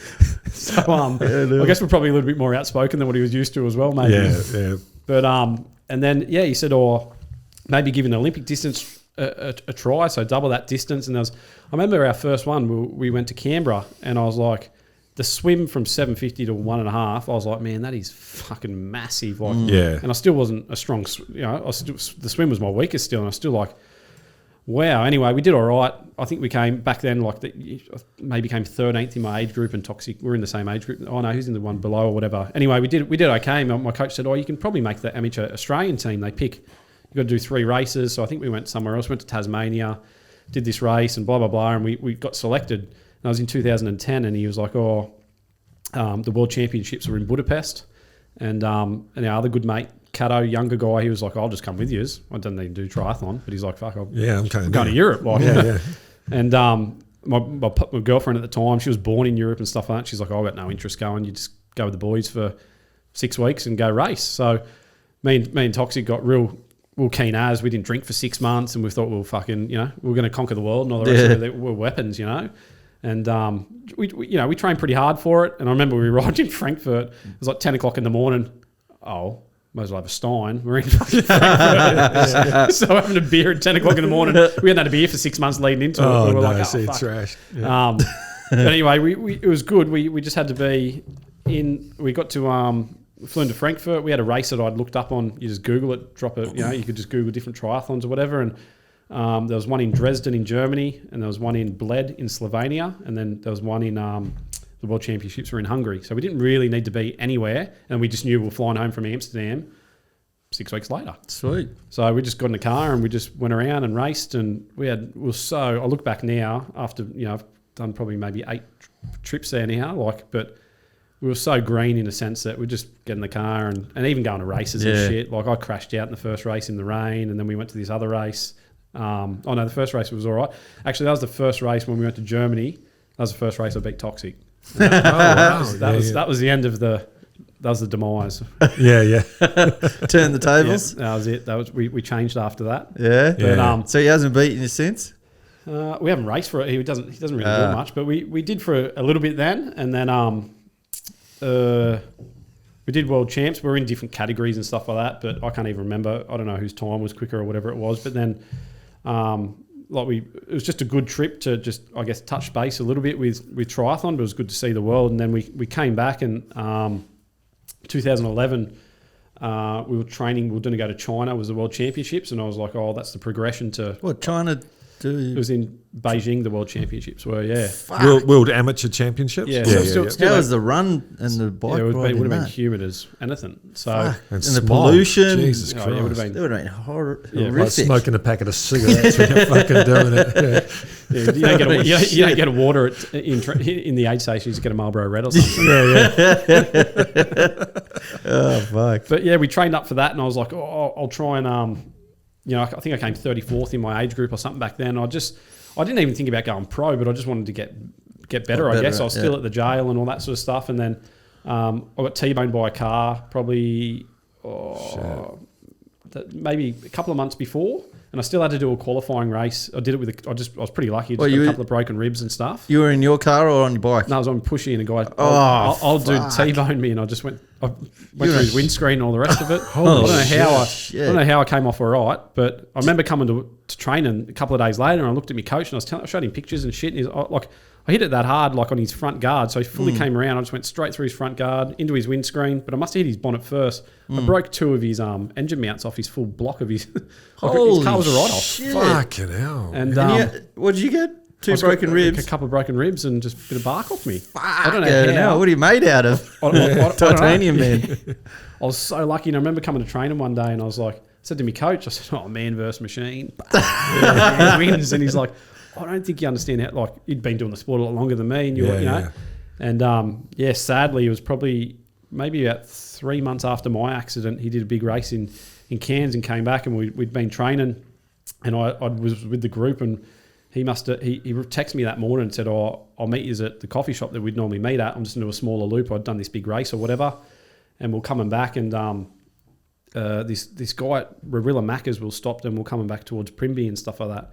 And he said, "Oh, watch out, boys." You know, he's a junky looking dude. And I was like, "Oh, here we go." And I thought he'd just give us a mouthful about being cyclists or something. Yeah. And he's like, "Oh, one of your boys got hit just up the road, you know, just take it easy." And I was just like, "Oh yeah," just thinking of another cyclist. But we all sort of have a uniform that we wear and things like that. Yeah, And yeah. maybe he'd recognise that, maybe he hadn't, but I didn't know, and I just had a bad feeling. But again, I wasn't a coach or anything like that, but I guess a group, not a group leader, but I guess I'd be the voice sometimes of the group. Even when we were at training, my coach was very softly spoken, and we'd be like waiting to get to, "All right, boys, fucking let's move," you know, Yeah. girls as well, sort of thing. But he'd be, you know, this, and I'd look at the time, and I'd just go, I'd say it because he had all the knowledge, but he was just a quiet guy. Yeah. I was just maybe loud and arrogant or something, I don't know.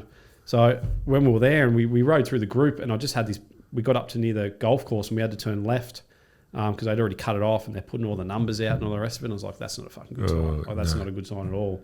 And we got back to the coffee shop, and we still didn't know anything. And then, one of the guys that knows us through triathlon or whatever, one of the coppers, he came to the coffee shop and said, "Oh, your coach has been hit by, Mark's been hit by a car," and blah, blah, blah. So he was in hospital for probably about a year, I reckon. He was in...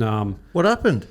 So car, pretty much, him and his old man were sitting next to each other, and a car sort of undertaken in the left-hand lane, because there's 3 lanes there, and from my knowledge, he's sort of come under, and there was a heap of sun and stuff like that, and he's ran straight up the back of him. Didn't even break. Yeah, just went pretty much, and Mark's dad was on the inside, and Mark was on the outside, and pretty much at the height of a telegraph pole, flipping around, and...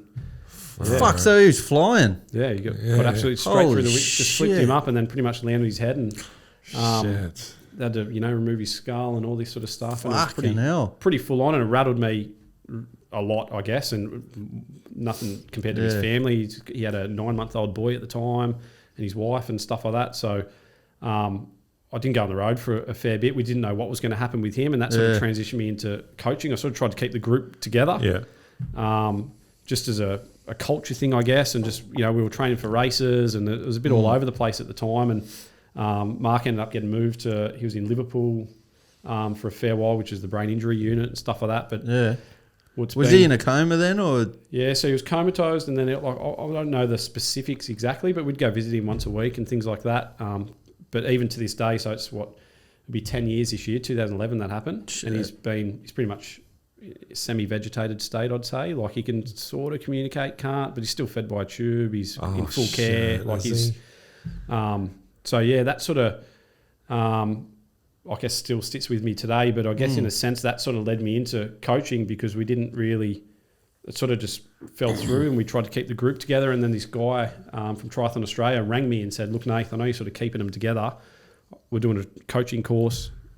Look, we'll just come on board. I just want to keep you so you're, I guess, insurance-wise, you're safe just in case something happens to whatever. And I just think it would be good for you if you don't want to follow through with it, but just I'll look after you." So Triathlon Australia put me through my coaching course and stuff like that. And then I guess that slowly built up. Still not knowing. I spoke to his family a fair bit about, that was his passion and all the rest of it. And I didn't know if he'd recover, then, we could work something out or whatever. It was a bit of a, So I tried to do it the best way I could. And, and then I slowly, that was 2011, so I didn't compete because I didn't go overseas because a lot of us were just rattled by the whole situation. And then that probably sparked a bit of fire in me as well, just to be, we talked about maybe, had this dream about getting a few of us and having a little pro team and all the rest of it. And it was a bit different back then, but going to race overseas in Asia and things like that in the shorter stuff.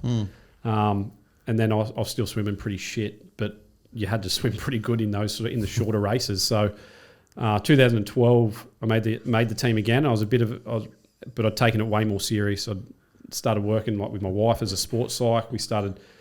How did that start out? Like, were you like going, "What's this fucking voodoo shit? This ain't going to work"? Or were you kind of like, "Oh yeah, that might"? No, I did actually. Funny you say that. I did a qualifying race. We do some talks now with kids and stuff, and I still talk about the story. I did a race in Geelong, and it was one of my qualifiers to go, and I thought I'd started getting better. Like I'd finished, I think 35th. I think in the first World Champs, and then the next one obviously I didn't go, and this one I was like, "Oh, maybe I'll start getting towards top 10 maybe or the rest of it, but I should be qualifying in Australia at least, top 5 or podium if I want to be towards that overall in the whole world." And I remember I was sitting about 5th at this race in Geelong, and I was like, and I was about 8K, so 2K left to run. And this guy come up to me, and I thought I was mentally strong, I'd done a little bit with the army and bits and pieces and just, I'll be right, I'll smoke this guy. And he come up next to me, and then I was like, "Oh no, my foot's a little bit," all the excuses start coming out. And mum's sick, the car didn't start yesterday. Slowly he went off and stuff, and then I come into the finish and shoot. Another guy come up to me, and I was like, usually got a pretty good bit of a burst. Yeah, I've usually got a good sprint on me and stuff. And then I was just like, I started sprinting with him a little bit. I'm like, fuck, you can have it. So I just I faded 2 positions pretty quick with not, really just being piss weak, really. Yeah. And anyway, we're in the car, drove home from Geelong, and I was talking to my wife, my girlfriend at the time about it. Driving home, and she's like, "Oh, talk to me about your race, blah, blah." I said, "Fuck, you don't know how to swim, bike and run. You're just, She's always been supportive, but she only learned how. She's European. She came here when she was 16. She only learned how to swim when she was 25. Like, what are you going to tell me? Like, Oh no, famous last words. And she's like, "Oh, talk me through your race." And I was like, I had no one to hide. I didn't have to be fucking, machine Superman in front of everyone. So I was like, I told her everything. I told her, that similar story. Cool. And about 2 months later, she's sitting there and she goes, "Oh, I'm doing," she was doing a thesis for it because she did a master's in sports psychology. And she's like, "Oh, listen to this. I've been doing some interviews and listened to these things." Anyway, she played this thing and she goes, "You'll probably like it as a triathlete." Anyway, plays it. I didn't know, but it was she recorded me in the car when we were driving home that day. Oh, wow, she got you. So she did say, "Listen to this thing." I didn't even recognise my voice or anything. I'm like, we're talking this and that. And she goes, "What do you reckon?" I said, "Fuck, that dude sounds like a dick." And she's like, "What?" And I said, "Fuck, he's weak as piss." Like, I wouldn't do that shit, Like, I'm riding myself off. And then she just dead set looked at me and she goes, "Yeah, that's you dickhead." And I went, "Oh," and she goes, "I can help." And I was like, maybe you can. Maybe you can. So, and then we trained into the race in Auckland that I wanted to do, and we talked about visualization and just different things. I started keeping a diary, things, little goals like before the race, before my training, after every training session, talk to her and stuff. And about that time when I'd made, I think I qualified, and then it was maybe like 6 months until the race was on. I had left the jail around the same time, not long after the accident, and I got a voluntary redundancy, and I was just sick of travelling because my training had gone up. I fell asleep at the wheel twice. I was trying to do like a 20K run at 3 o'clock in the morning, get in the car, drive up to the jail, work 8 hours, get in the car, come back, and then I'd be doing hill repeats up and down Mount Kembla at 9 o'clock. I remember doing. So you're living here and Yeah. going up to the jail. Yeah, and I was trying to do 15 to 20 hours of training plus your 40 hours of work plus 15 hours of travel and all the rest of it. I was just Yeah, you need sleep. Yeah, one of them was on Mount Ousley going up and nearly ran up the flatbed up a flatbed truck. I just did 360s. I had Matty Phelps, the dude's dad, boss in my car, and we both just. I don't know how I didn't hit anything, and then we turned the car back around because I was facing the wrong way. Just did full 360s. Holy shit! Across the 3 lanes, and then I just drove to work. We got to work, didn't say a word. I was shaking. He was. Got to work, and he goes, "See the Sabo." And then on the way home, we were like, "Fuck, what happened this morning?" I'm like, "Sorry, man, I fell asleep." Blah blah. And then it was only probably about another month, 2 months after that. I was living in Victory or whatever, and I just went. I usually face the other way. I had to go back. Just had to chuck a Yui to get out of my street. And I woke up and I ran over across the road's mailbox. I was going right hand down. I was like, "Fuck." All right, and rang up work. I'm going sick. I'm not coming. And then and I said to when I said I want to start taking it a bit more serious, I said to my girlfriend at the time. She was like, "I'm just quitting then if you're not happy." So I was pretty lucky in the sense that then these voluntary redundancies came up and I left and the business grew, and then I started taking triathlon a bit more serious, and then I was like, I still didn't know if I wanted to be professional yet. I just wanted to get better, I guess. And then we started doing some visualization. So the business is the triathlon coaching? Project M, which was Mark was Mark's name from his business was called Scott Endurance, and I guess it was a project to me, and Project Mark, Project Miller, it sort of just combined all together. Sort of thing. So I was like, that's how we'll run. Yeah. And look, when I started, there would have only been a couple of us, and I guess that's grown to 20 to 25. I'd coach people all over, like people in Luxembourg and stuff like that. People in Queensland and power of the internet. Yeah, a bit all over the place. But yeah, when I guess Auckland, where the world champs were, probably that became the goal to just. I thought I could podium. That was the goal. And then she said, "Well, if you're going to be serious, and you want to have a good crack, well then start letting me do what I need to do." And I started seeing a nutritionist, and I sort of tried to cover all bases really. What was your diet like before that? Oh, I never really ate real bad, I guess, but you could get away with probably eating a bit of shit and you're not putting on weight. Because you're training so much, eh? But then, you're not getting the right fuel. You don't put E10 in a Ferrari at the same time either. That's right, Ferrari, but that was my analogy in a sense of, it will still run all right. Yeah. Probably better than the average car. But if that's, and then not just that, but your recovery, and it's, if you're eating shit to recover, then it's just inflammation in your body. And you're only as good as your next session. And because we do so much training, we're training 2 or 3 times a day sometimes. So, what's your typical training day now? I'd say back before we'll keep going from where we are. Back then, I was probably, because I was working so much, I was still probably trained 15 to maybe 18 hours max a week while I was working, still full time, I guess. And then, we started getting into, visualization, that I'd be sitting in the lounge room pretty much going through the whole race, what the swim looked like and all the rest of it. And we could do that I was sweating and all the rest of it for 50 minutes to an hour. So nearly we could do that session for what the race was going to take. We thought it'd take maybe an hour. And then, but are you visualizing you winning the race as well? Or is this just the actual process not so much winning, I guess. So visualization to me, when we first started, I used to think it would be, from a looking down at me, like what you sort of play a game the in movies a way. And shit. Yeah, but really it's what your eyes see. So when we're talking about swimming, all I can see is water, and then I can see my arm come in, and then my stroke and all those sorts of things. And then on the bike, I'm really visualizing, all I can see is my hands. You know what I mean? So this is like your training, because we're guitar players, and I know pieces that I've just learnt this Bach piece, which is a pretty hard piece. But I can sit here and visualize me playing it, and it's exactly like I've played it. And it'll take me the same amount of time to play it. But if I do that 10 times a night, I can pick it up tomorrow, and I'll be heaps better at it. So there's something in it. Once you get good at it, so you're visualizing your strokes, that they're all correct, and this is how you're going to run. Yeah, and just getting out of that ramp, running to your bike, seeing me bike, grabbing it. Thinking you see me shoes flopping around on my bike, jumping on, and then I'm. Just I guess the whole thing of going through that, and then I'd already looked at the bike course, what it looked like on Google so you're Maps, visualising the actual, what it's going to look like as well. And then the day we did the race, so there's all different age groups. So like, you know, I was maybe fifth in the water, you know, because we leave in all 5-minute increments, and you sort of don't know where you are, because sometimes you'd catch the wave in front if it's a longer swim and all that sort of stuff, because you might have, I don't know, the 60 to 65-year-old males 5 minutes ahead of you and stuff like that. So it was just it's a bit of a mix match. Yeah. You've got a bit of an idea, because you usually have, on your bib, you might have a different colour to others and stuff like that. But my thing was, I knew I had a good swim. I think I came out maybe 7th. I don't know, it was that long ago. But say I came out 7th, and that was a fantastic swim for me. I just knew that I had a good swim. And then the bike was my strength, and I remember I just ride like I'm not even going to run, I guess. It's only 20k. Ride, and then not one person overtook me. I just remember overtaking a lot of people. Yeah.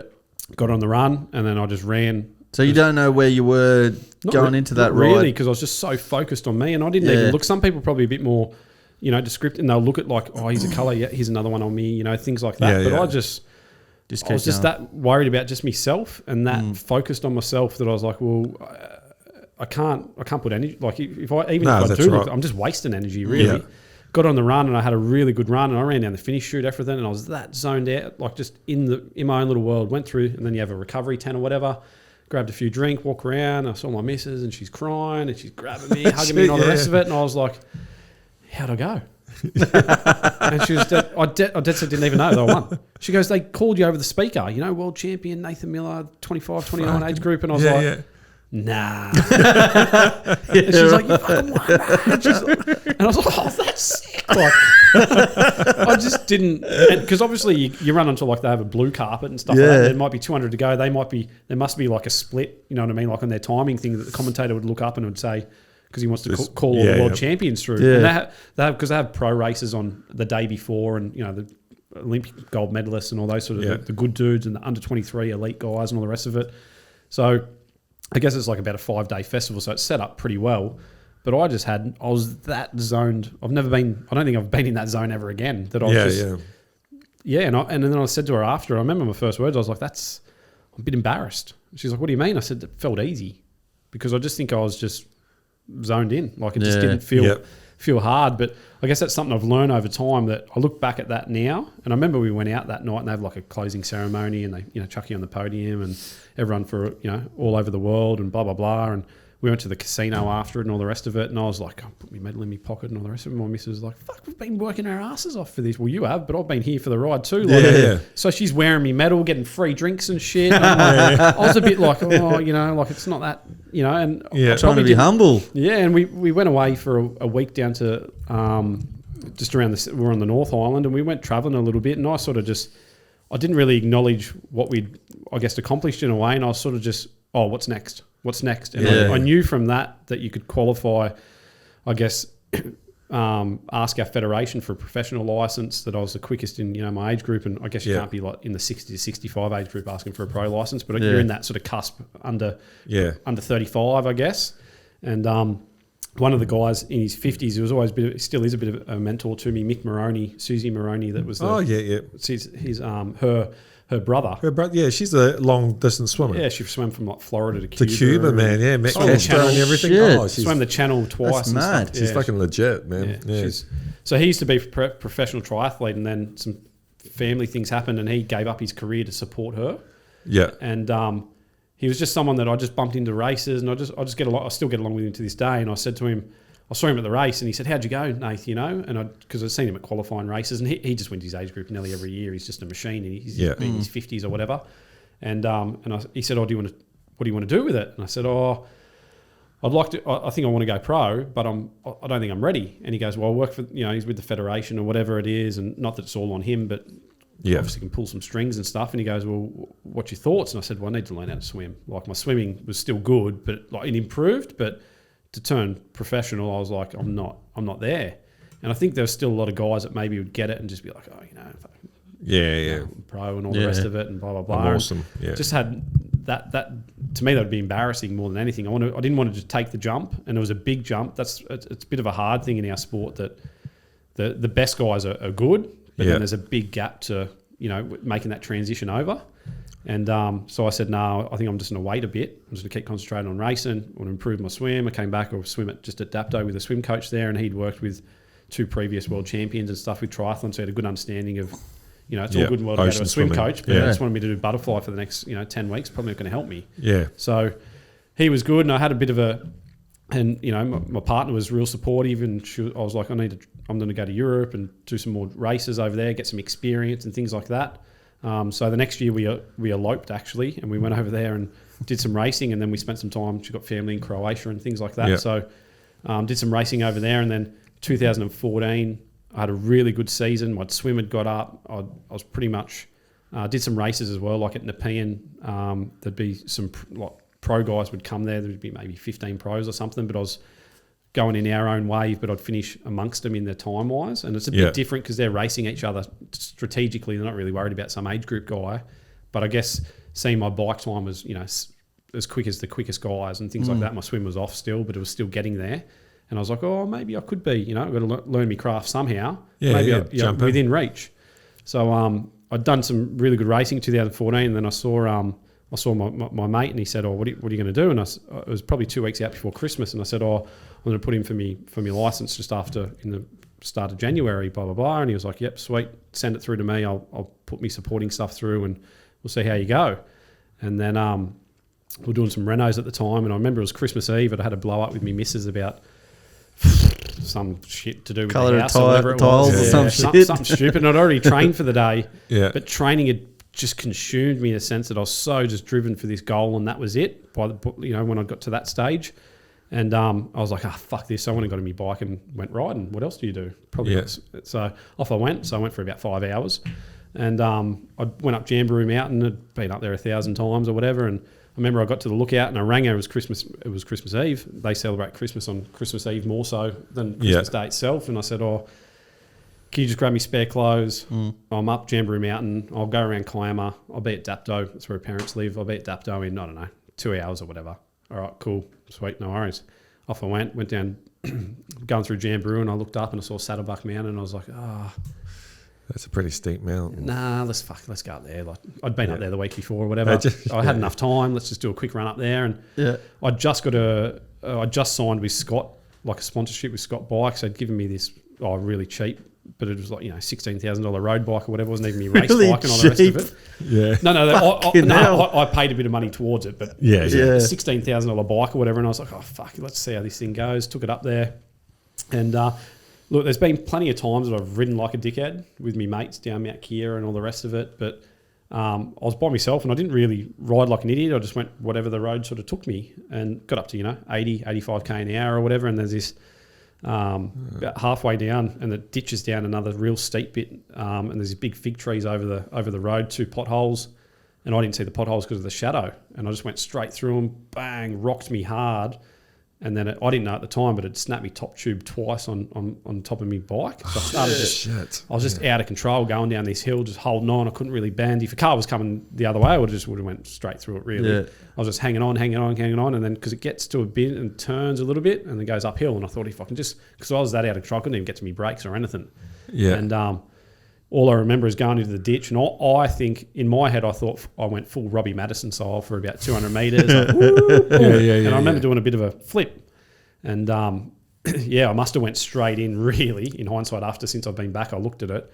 I went straight down in the ditch and just flipped. I must have just flipped straight away. Yeah. And we looked at my computer stuff later on. I went from, pretty much the point of impact was about 78k an hour that I would have just went and then flipped over. And then that's all I remember. I remember I used to wear, it's called a road ID, like a band, and it was more from the army. We used to have our casualty card in our pocket. So I used to actually carry my casualty card for a while when I first started riding, because I just thought, I don't know, if something happens. Yeah. And these road ID things come out. So I had my blood group and my partner's phone number and all this sort of shit.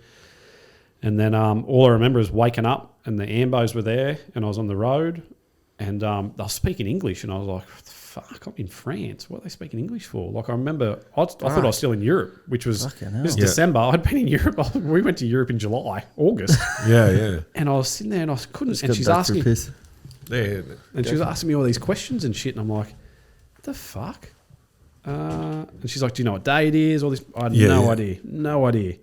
And we got in the thingo. They put me in a neck brace or whatever. And I remember I had a new pair of shoes on as well. And she was like, I don't know how to get, like, 'cause they have like this little dial thing on them and you got to pop them. And next minute she's got a pair of scissors out and had a new kit on as well. Yeah. I was like, fuck, get that thing away from me. Like, whoa, I can get it off. And I was like trying to get out of like the spinal board and all the rest of it. She's like, you need to stop, like, relax. And I'm like, no, this is a new jersey. Yeah, She's like, anyway, she cut it off me. I was fucking so angry about my jersey.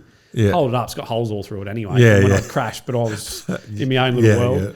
She didn't cut me shoes, so that was good. We got them off. And then anyway, she's like, do you know what? You know, we're driving still, like, get me to the hospital. And I was like, no, still got nothing. And I'm like, what? I said to her, why are you speaking English? And she's like, we're in Australia, like, you know? And I'm like, fuck. Anyway, I remember we got to come up the hospital next to Hungry Jack's. I remember seeing the Hungry Jack's side, like a fig tree there. And it just hit me and I went, oh, fuck. It's Christmas Eve, isn't it? Yeah. And she's like, yeah. And I'm like, and she's like, welcome back. You know, or whatever. Yeah. You know, this is like half an hour later. And I was like, fuck. I said, my missus is going to be pissed. And she was like, I think that's the least of your worries at the moment. I think, you know, you just, and I was like, oh, what's the time? I've got to be at dinner. And she's like, no, you just need to, and I still didn't really know what was going on. Yeah. She's like, come on, got me in. Then my wife was already, we would have been married then. My wife was in the room or whatever. And she was already at the hospital. Yeah. So the guy that had found me rang the ambos and then had found the thing on my road ID and said, look, I don't know who this dude is, but he's got your phone number on his wrist and he's in a pretty bad way. I didn't have much bark off me and things like that, but she was like, he's not responsive at the time. He's breathing, but he's in a pretty bad way. You know, he's going to be going to the hospital. So she was there, my mum was there and took me in and I was just in shock still. I still didn't really know. And they did their scans or whatever. And I still was like, I feel all right. Like I broke my arm before and you can feel it and things like that. But I guess my missus reckons I was talking that much shit to the nurses.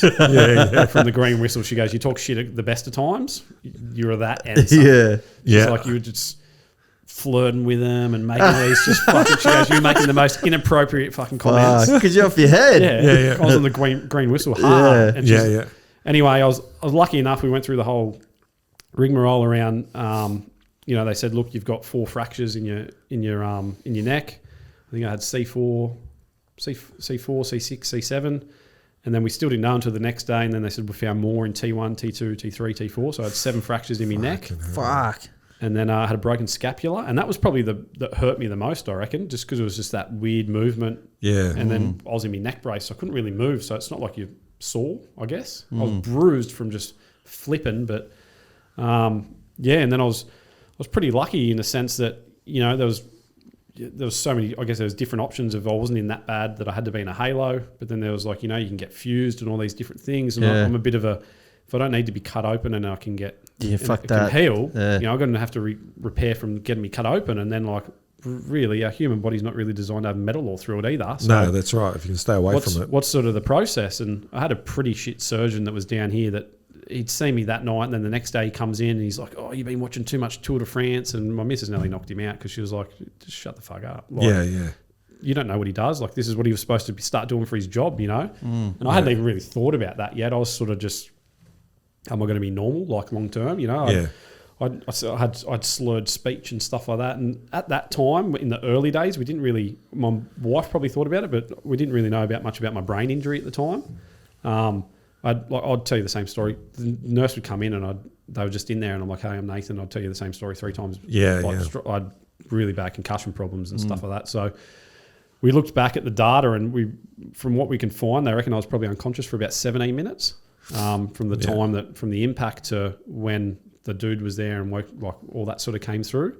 But then it was just a matter of having a soft collar on. I slept in it. She had to help shower me and things like that for first probably 3 weeks. But our advice down here was pretty bad from the surgeon. He was sort of like, oh, you should be able to start running soon. But, you know, and I'm like, is it stronger? Like, what are we doing here, you know? And he's like, you know, maybe after 6 weeks you can take it off. And I'm like, what, can I turn? Oh, you can't. And I said, well, like, it was just shit advice. And anyway, I saw, and I'm like, well, if I can ride, like, I'm going to be back riding. I need to be able to turn to see that I don't get hit by a car. And he's like, he was real blasé about the whole thing. And I remember our two to see how I was going, we were in his office and he was reading his computer or whatever, and he was like, "Oh, so how'd you do it again? Surfing?" I'd already seen him like 4 times. Fuck. Did he have the brain injury? He had no fucking idea. And fucking hell. Maznelli jumped over the desk a few times and put one on him because she was like, "Are you fucking serious? Like, this is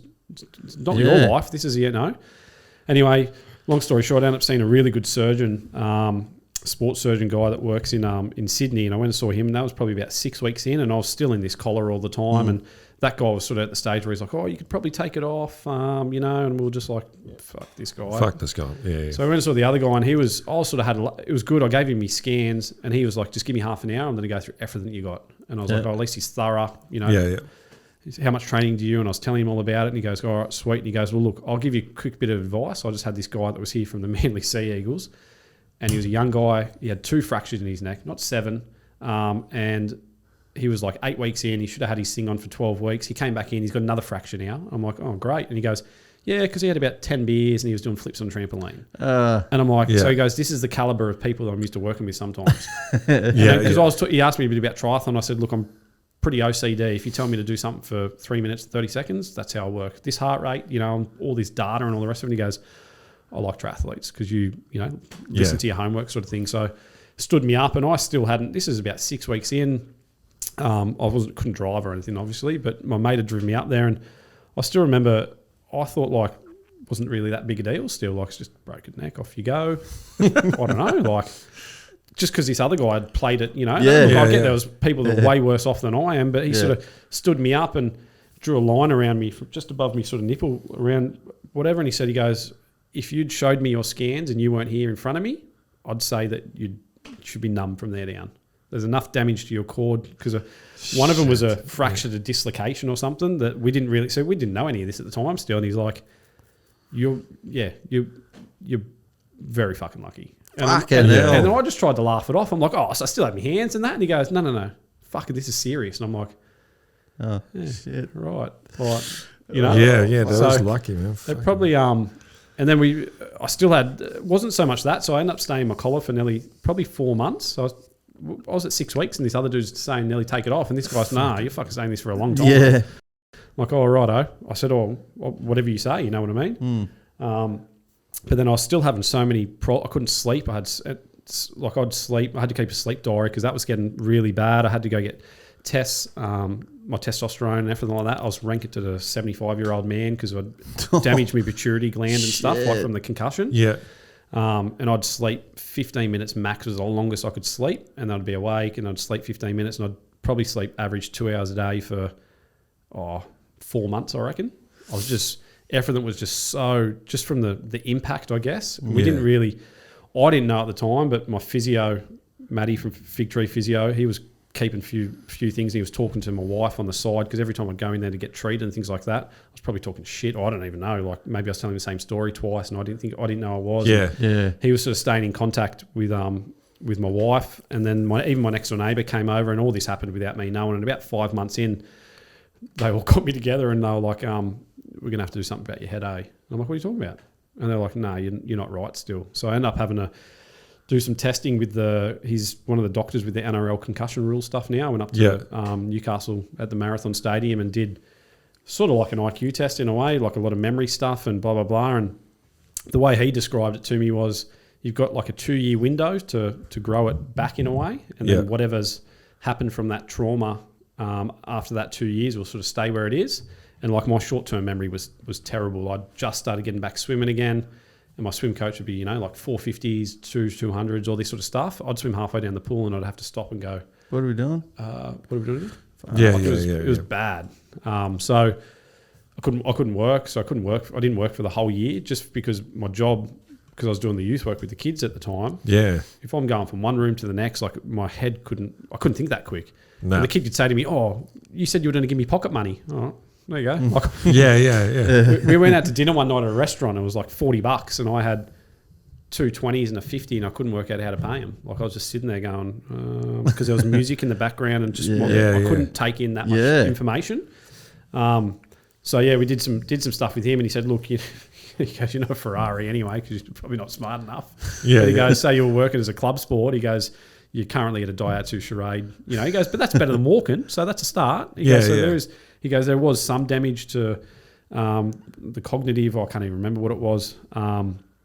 But he goes, so I had to do some stuff where I'd be just doing puzzles in a room where there was no other sound and things like that, and slowly. Well, like brain games. Yeah, or not so much that. It's just more concentration with no other. As soon as there was more than one thing, I'm gone. You know, Yeah, so okay. he just said like I just no music, no nothing. Do a puzzle where you're thinking, and I liked puzzles and stuff, so I didn't really something like that was helpful. But then it took me a long time to, I guess, get back to. And at the start, I didn't know if I was ever going to ride again and things like that. So we had to wait 6 months. I think I had to get another scan to see if it was strong enough that, because I said to him, I was going to crash my bike again. That's just what we do. Like, you come off your bike, it's just what happens. And I was like, well, it needs to be strong enough that if it comes off, that I'm not going to be quadriplegic, really. So I think 6 months, got the scan. I was like, sweet, they can ride on the road. And I'd been doing heaps of riding just on my trainer inside my garage. I was doing like 25, I wasn't working. I was doing 25 hours a week at that stage, just riding my push bike. I couldn't run still. I was doing a little bit of swimming. So I became really strong on the bike from that time. And then they said, oh, you can race. So I was like, all right, sweet. So I ended up doing a race. I think my accident was in December. I think I did a race the October, so 10 months. And I was happy to come dead last. I was just grateful to go, you know what I mean? As wanky as it sounds. I remember my first ride into town one morning, I was just riding along Five Island Road laughing, going, fuck, how good's this? Like, well, this is what I love. And this is... Yeah. Were you on the bicycle path there, or were you on the road?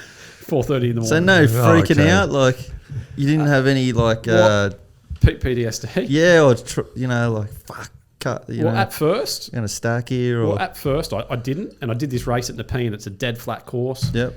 And I actually raced pretty good, and I thought, I think I came second non-professional, and we beat a couple of pros and stuff. That was my first race back, and the whole time I raced, my thought process was better than have a fucking broken neck. Like, it's better than sitting in bed. That's you know what I mean? Like, I just had this.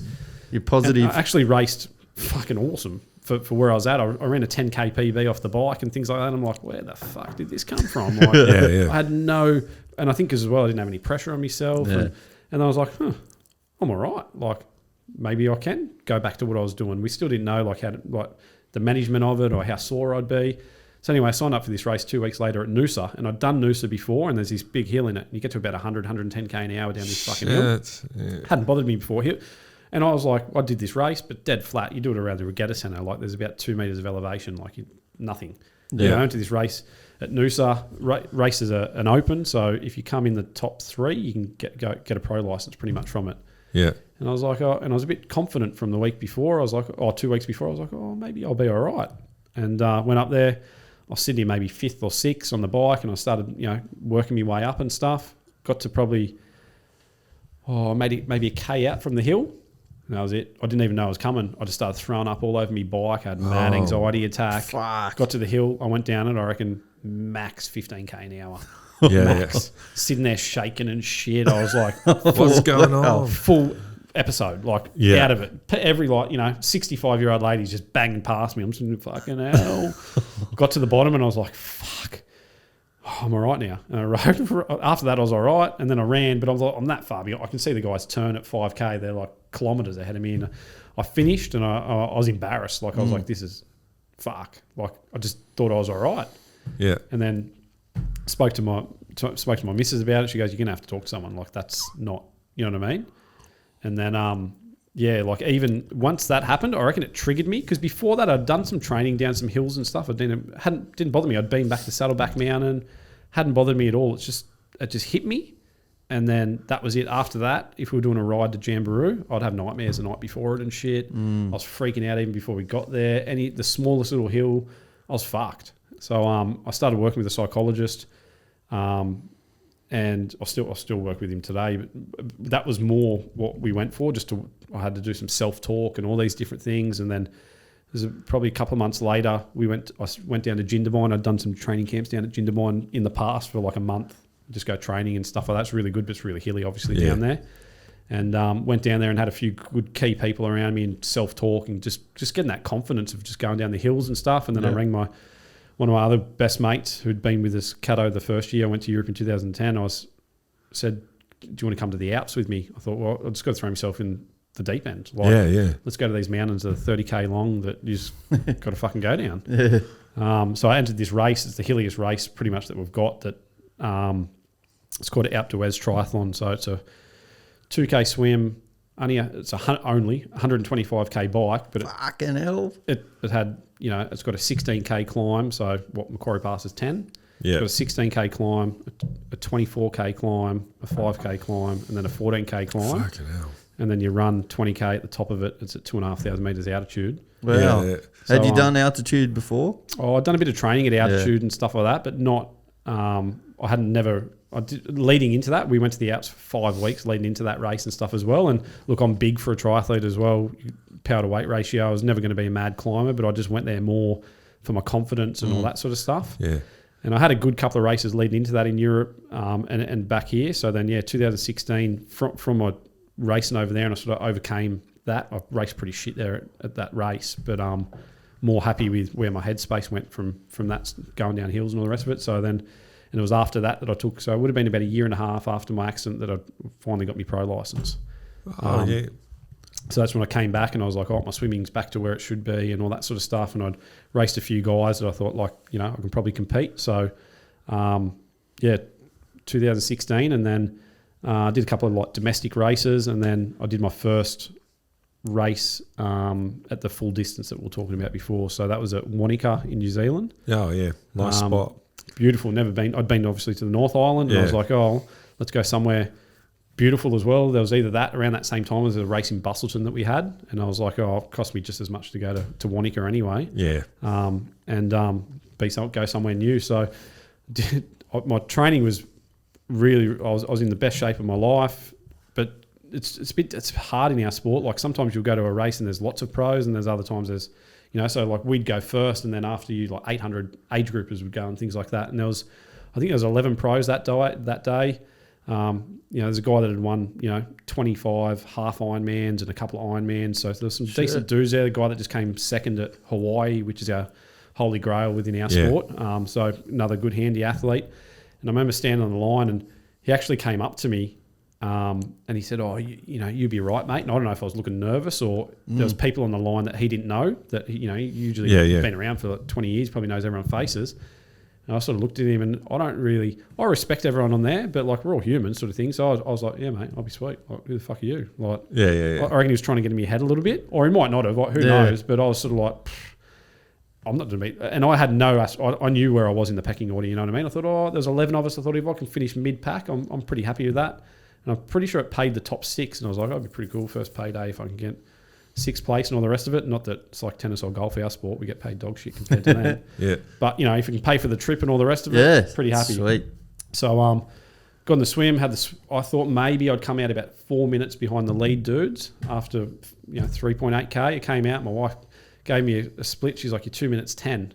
I thought she was lying. I didn't believe her. I thought she was like playing sports psych on me, like to give me hope, sort of maybe. Yeah. Anyway, I got on the bike, and it was pretty close to where the turnaround was. You went 15k out and then turned, and so we got to the 15k marker, and I did a time split, and I was 2.5 minutes. I'd only lost 20 seconds as well, and I was by myself. I think I was maybe mid pack out of the water, maybe 8th or something. Yeah. So probably a little bit further. Yeah. So 8th, there was a couple of guys behind me, and riding along. And I knew that it was going to be a race. I'll just have to sit at my heart rate. I'm going to be in my own head. The bike's probably going to take me around 4.5 to 5 hours. Just sit at your heart rate. Just do your thing. People bust themselves, and a lot of the time it's just a war of attrition. There's 11 starters. Half might only finish. You know what I mean? So got to about 125k, and I'm riding along, just not like I was in the race. Anyway, this dude comes up in a fucking Tarago, and he goes, "What are you doing, Nath?" And it was this guy, another pro guy. I'd seen that he'd got a flat tyre, and he had a mechanic who was out of the race. Yeah. Anyway, I looked over, and Rhodesy, his name was, a bit of a legend in our sport from New Zealand, and I said, "Fucking racing." And he goes, "You're going the wrong way, cuz."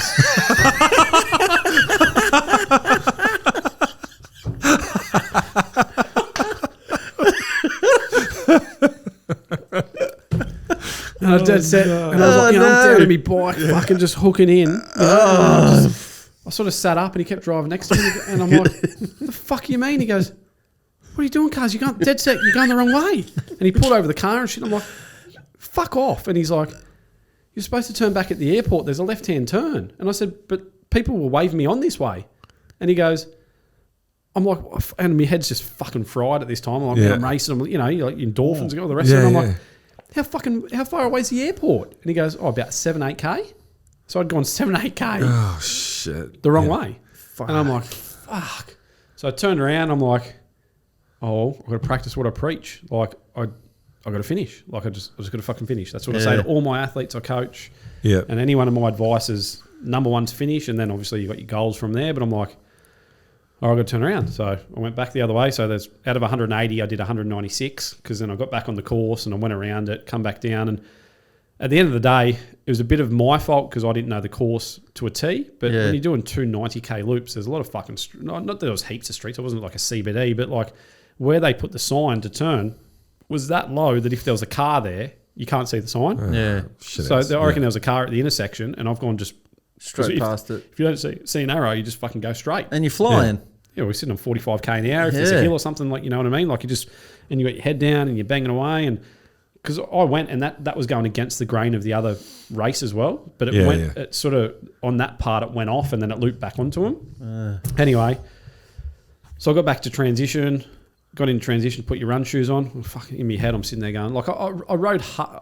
I definitely didn't ride as hard as what I would anymore because I lost I lost 20 minutes or something. Yeah. I went from, I think there was a guy that I was nearly catching. He was in 5th. So I was sitting in 6th and 5th. And I thought he was a bit of a weaker rider than I was. And during sitting down with my coach, we thought we could catch him and maybe sit with him for a bit. He's pretty experienced. And I thought, that could pace me a little bit for the second half. And even like just before the turnaround at 125K, the lead dudes were all together. There was like 4 of them or whatever. And this guy from Hawaii and all that. And I was more in the headspace. I was like, well, this dude's one of the best in the world. And they're only just there. Like they were at 125K, it's 5 minutes. Like they'd only put another 2.5 minutes into me. And I was like, that's nothing. Like, no, maybe these guys are here. You know what I mean? I'm meant to be a bit, you know what I mean? I wasn't that out of place, like half an hour behind sort of thing.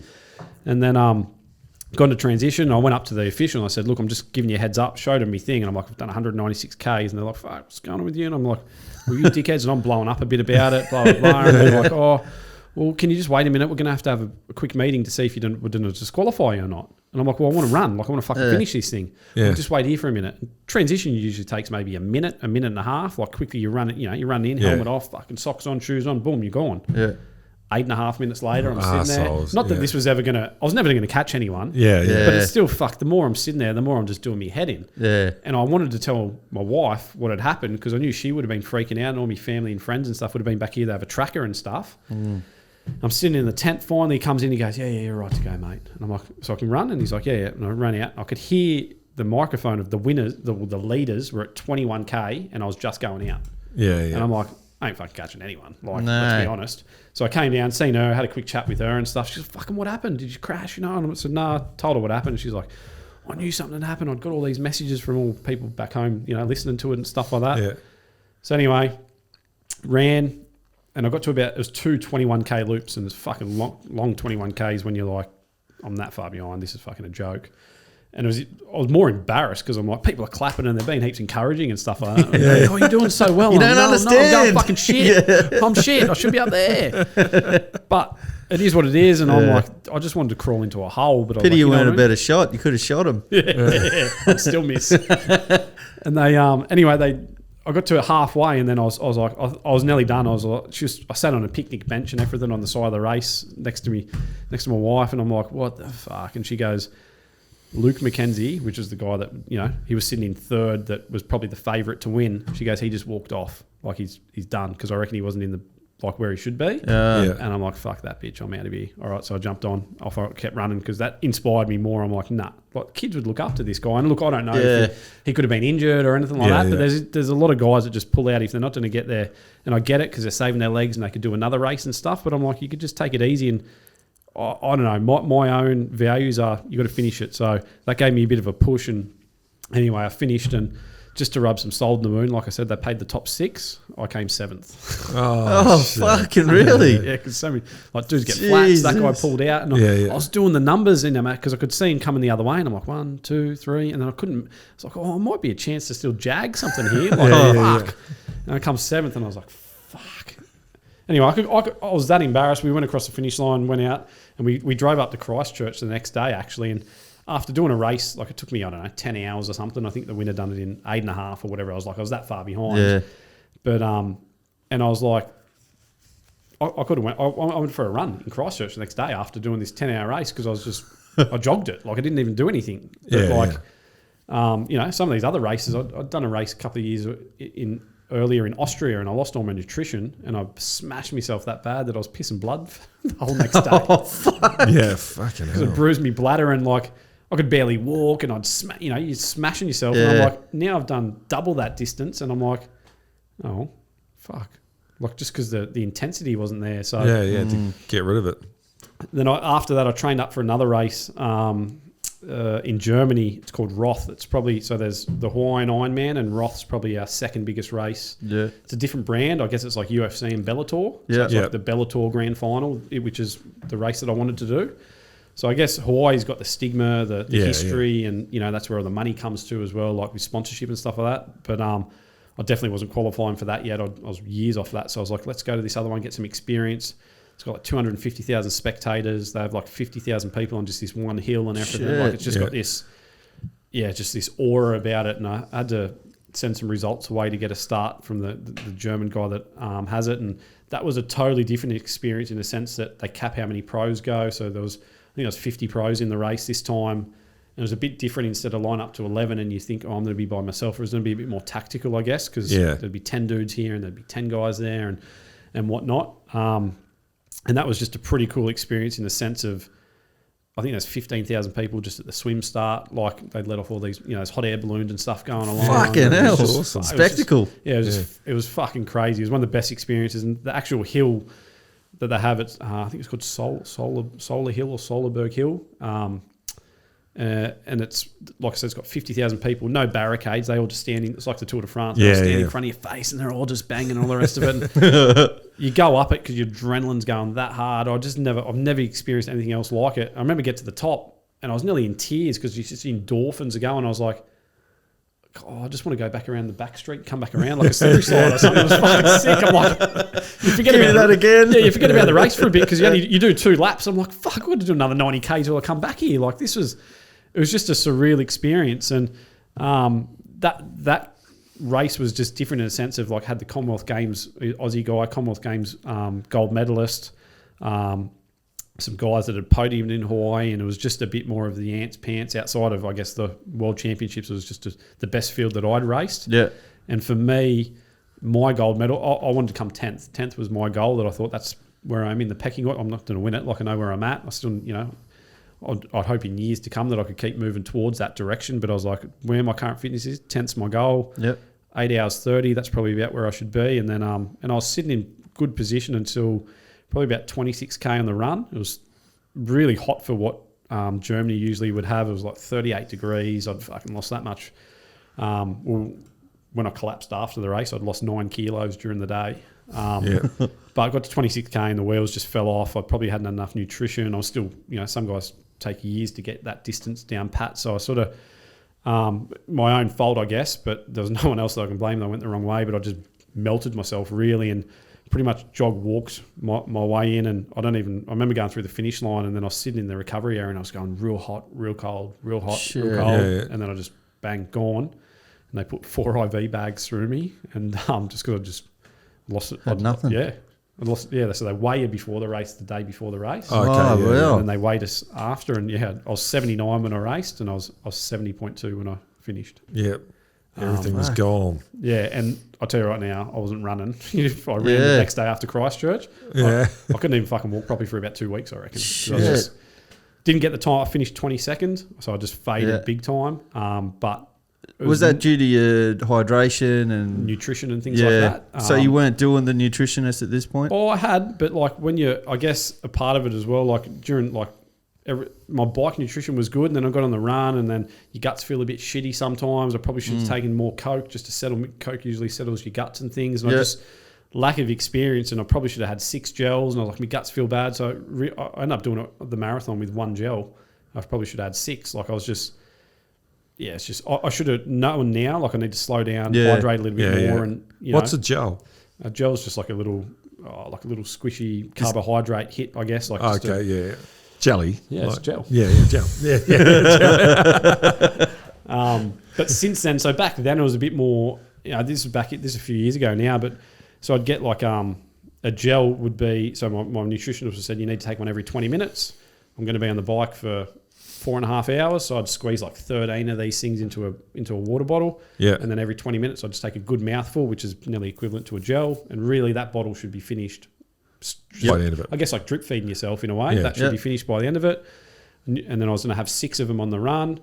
But now I've started a couple of years now with this new nutrition sponsor, Infinite Nutrition. So they find out your weight. If you want, you can add caffeine to the mix. It's a mix for you personally. And then 2 scoops is an hour. So if I know I'm going for a 3-hour bike ride, I put 6 scoops in. If I'm going for 5 hours, 10 scoops in. Or I can put them in, divide them up into me things. So it's just a little bit easier in your guts and stuff like that. Is that just for hydration, or is there energy in it as well? So it's high got calories, so calories and everything. Yeah, it's got 95 grams of carbs and stuff like that per serve and all that sort of stuff, depending on your weight. And then usually you'd have a higher fructose, not fructose, and depends on your gut health and all that sort of stuff. So, but then leading into that as well, I guess I worked real closely with my naturopath and stuff like that. And we'd be looking at. He was back then. He'd see me weekly, doing my bloods to see if I was getting sick. He's amazing with his bloods. This is Gary Griffin. I went and saw him because I get gout, and he cured my gout. And I haven't seen him in a couple of years. I'm being useless.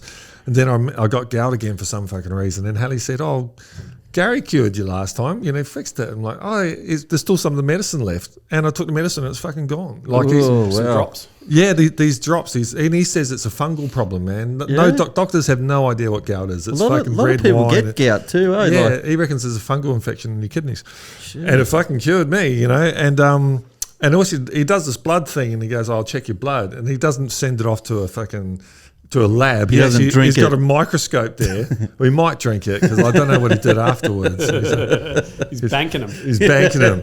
But he actually puts it under a microscope on a computer screen. You can look at your blood then and there. My blood had all this fucking cloudy stuff around it and the cells were wobbly. Yeah. He goes, "Man, you got some bad blood there, And no shit. And then a month into the shit he was giving me, he goes, "Let's have a look at your blood now." It was fucking perfect little round cells, man. All the cloudy shit had gone. It's sick. It's what you think doctors should be doing. Yeah, they should. Aren't they supposed to look at your shit when you go there? And rather than They don't fuck all, They just want to send you on your way. Yeah, yes. I'm sure they don't want to harm you and all that, but they're just taught this is the way we do things in the system. And especially with Medicare and all that, they're not allowed to go outside the system. And got to make some money. They got to make some money, right. and they're getting $50 in Medicare. The room costs them $1,000 a day, so fuck it, swap them through. It was a funny story that how I met Gary was I came back from Europe one year and I was getting all these gut pains and all the rest of it. And my swim coach said he had a really good swimmer, and he said go. He was having some dramas. Go see this guy called Gary Griffin. And I'd never seen a naturopath before, and I'm like, what is he going to do? Look at me eyes and tell me I need some more milk or some shit? That's what I was thinking. I thought it was always bullshit. I'd heard some of these stories. Look at me fingernails or something, and I'm like, here we go. Anyway, I walked in there and he laid me on the thing, and I thought I've got to go in there with an open mind and see how we go. And did the kinesiology testing on me, some muscle testing and stuff. And that's pretty out there, but he looked at me and he goes, so you got a parasite, blah blah. And I go, and I looked up around and I was looking for a camera and shit. And he had this other guy in that he was teaching and stuff or something, like a student. And he goes, "What are you doing?" I said, "Oh, this is obviously a candid camera thing or whatever." And he goes, "What?" And I said, "You're taking the piss." That's it, taking the piss. Like you whacked around with my arm and you didn't tell me my life story sort of thing. Like, And I was a bit upfront in that. Good sense, on you. Because I felt it, but I didn't say it. I'm like, this is fucking bollocks. He probably wanted to punch me in the face at the time, but he's still he's stuck with me now. It's been like 7 years. But anyway, and he goes, no, like you don't know. And then he talked to me about it. And he goes, look, I can see where you're coming from. And I said, look, I've went and got blood tests from a doctor as well. And I'm seeing you. I'm seeing both of yous in a sense of... cover all bases. I just want to get better, blah, blah. And he goes, all right, he goes, all right, I'll tell you what the doctor's already going to prescribe you, some antibiotics, blah, blah, blah. And I'd seen the doctor and I said, I looked it up and I'm like, yep, you're right. And he goes, all right, well, take this shit, take my stuff. And he talked to me a little bit about, your gut health, about, antibiotics is just going to get rid of it all. And how this will keep the, the good stuff and get rid of the bad stuff. And I'm like, oh, sweet. And he goes, if you're not better in 2 weeks, egg on my face. He goes, I've been doing this my whole life. You know, this is my life. I'm that confident that whatever your problem is, I'll have it fixed. And if you can come back to me and you're wrong, he goes, I don't think you will, but I'm that confident. And I was like, fuck, righto. And I saw my doctor. You know, a lot of doctors are like, oh, Western medicine, that's it. Fuck all this, you know. Yeah. Cut you open. Let's have a look. Yeah, get this, fuck off this greenie or whatever the fuck, you know, like, you know, go smoke some tea leaves or whatever. Like, Yeah. But I went in and seen, and I'll give me GP that. I went in there and I told him, and he goes, look, I don't agree with it, but at the end of the day, I just want you better. Yeah. And he's does some sports doctor stuff with the Wolves and things like that. And I guess he's got a good understanding. I like that because this other doctor I saw years ago, our family doctor that used to be at Dapdo and shit, I remember seeing him at Ferry Meadow. Fernandez. No, Dr. Sobel, his name was, and I had a sore back. He was about 90, and he goes, there's this new stuff coming out. It's called Voltaren. You're really? joking. Fucking hell. And I was like, I'll never see you again. Yeah. He made me get an x-ray and all this shit. And I remember going back there and he goes, I remember I was busting to go to the toilet, got the x-ray, and he goes, you be constipated at the moment? And I was like, no, I was busting for a shit when I got the x-ray, mate. It's Voltaren business. I'll see you again. Yeah. Anyway, so I seen this doc and he was just like, he was good. He just, Yeah. you're the patient. Let's just get you better. Anyway, I said, look, I'm going to go with the naturopath thing. He's pretty confident. He goes, look, whatever. Just, I hope you get fixed. Keep me posted. Anyway, I reckon about 8 days in, I woke up my missus, and I'm like, man, it was in the middle of the night. I said, I think you're going to have to take me to hospital. I think I've got appendicitis or something. I'm freaking out. I'm like, my guts are killing me. And she's like, what do you, like, calm down, you know, fucking blah, blah. And I'm like, no, I've never felt this pain before. I'm like, hold on, I think I need to go do a shit. Off I go to the toilet, came back, a dead set. I shut out a 7 centimeter. I had a 7 centimeter worm sitting in the toilet. Fucking hell. Yeah, parasite. 100%. Fucking parasite. And after that, I just went, thank you, Gary Griffin. Yeah. Anyway, how'd you get the parasite? Just from the dirty water that we swim in and stuff like that as well. Yeah, we retraced our steps and some of the shit we swim in. There's this place that we do a race in Luxembourg, and I spent a lot of time in Luxembourg years. I think 2013 we met this guy, and he's became like, I don't know, one of my best mates that lives in Europe, and I've got a house, I've got a car when I go there. He just looks after us and stuff like that. But we did a race in Luxembourg and got a few sponsors around there and stuff. So we try and race, you know, locally to help, obviously get some exposure for them, and they help us out and things like that. And there's this fucking, it's just a little dam thing. Looks like muddy water to me, really. It's illegal to swim in there, and then once a year we'll just put 2,000 people in there and let them race. Fucking like Lake Burley Griffin looks like the Great Barrier Reef compared to this thing. It's fucking shit. It's nearly black. But fucking hell, it's just a duck pond, really, and I'd hate to know what's living in there. So I'm guessing, like, you know, you take one little drinking of that while you're racing, you're not thinking about what you're doing. No.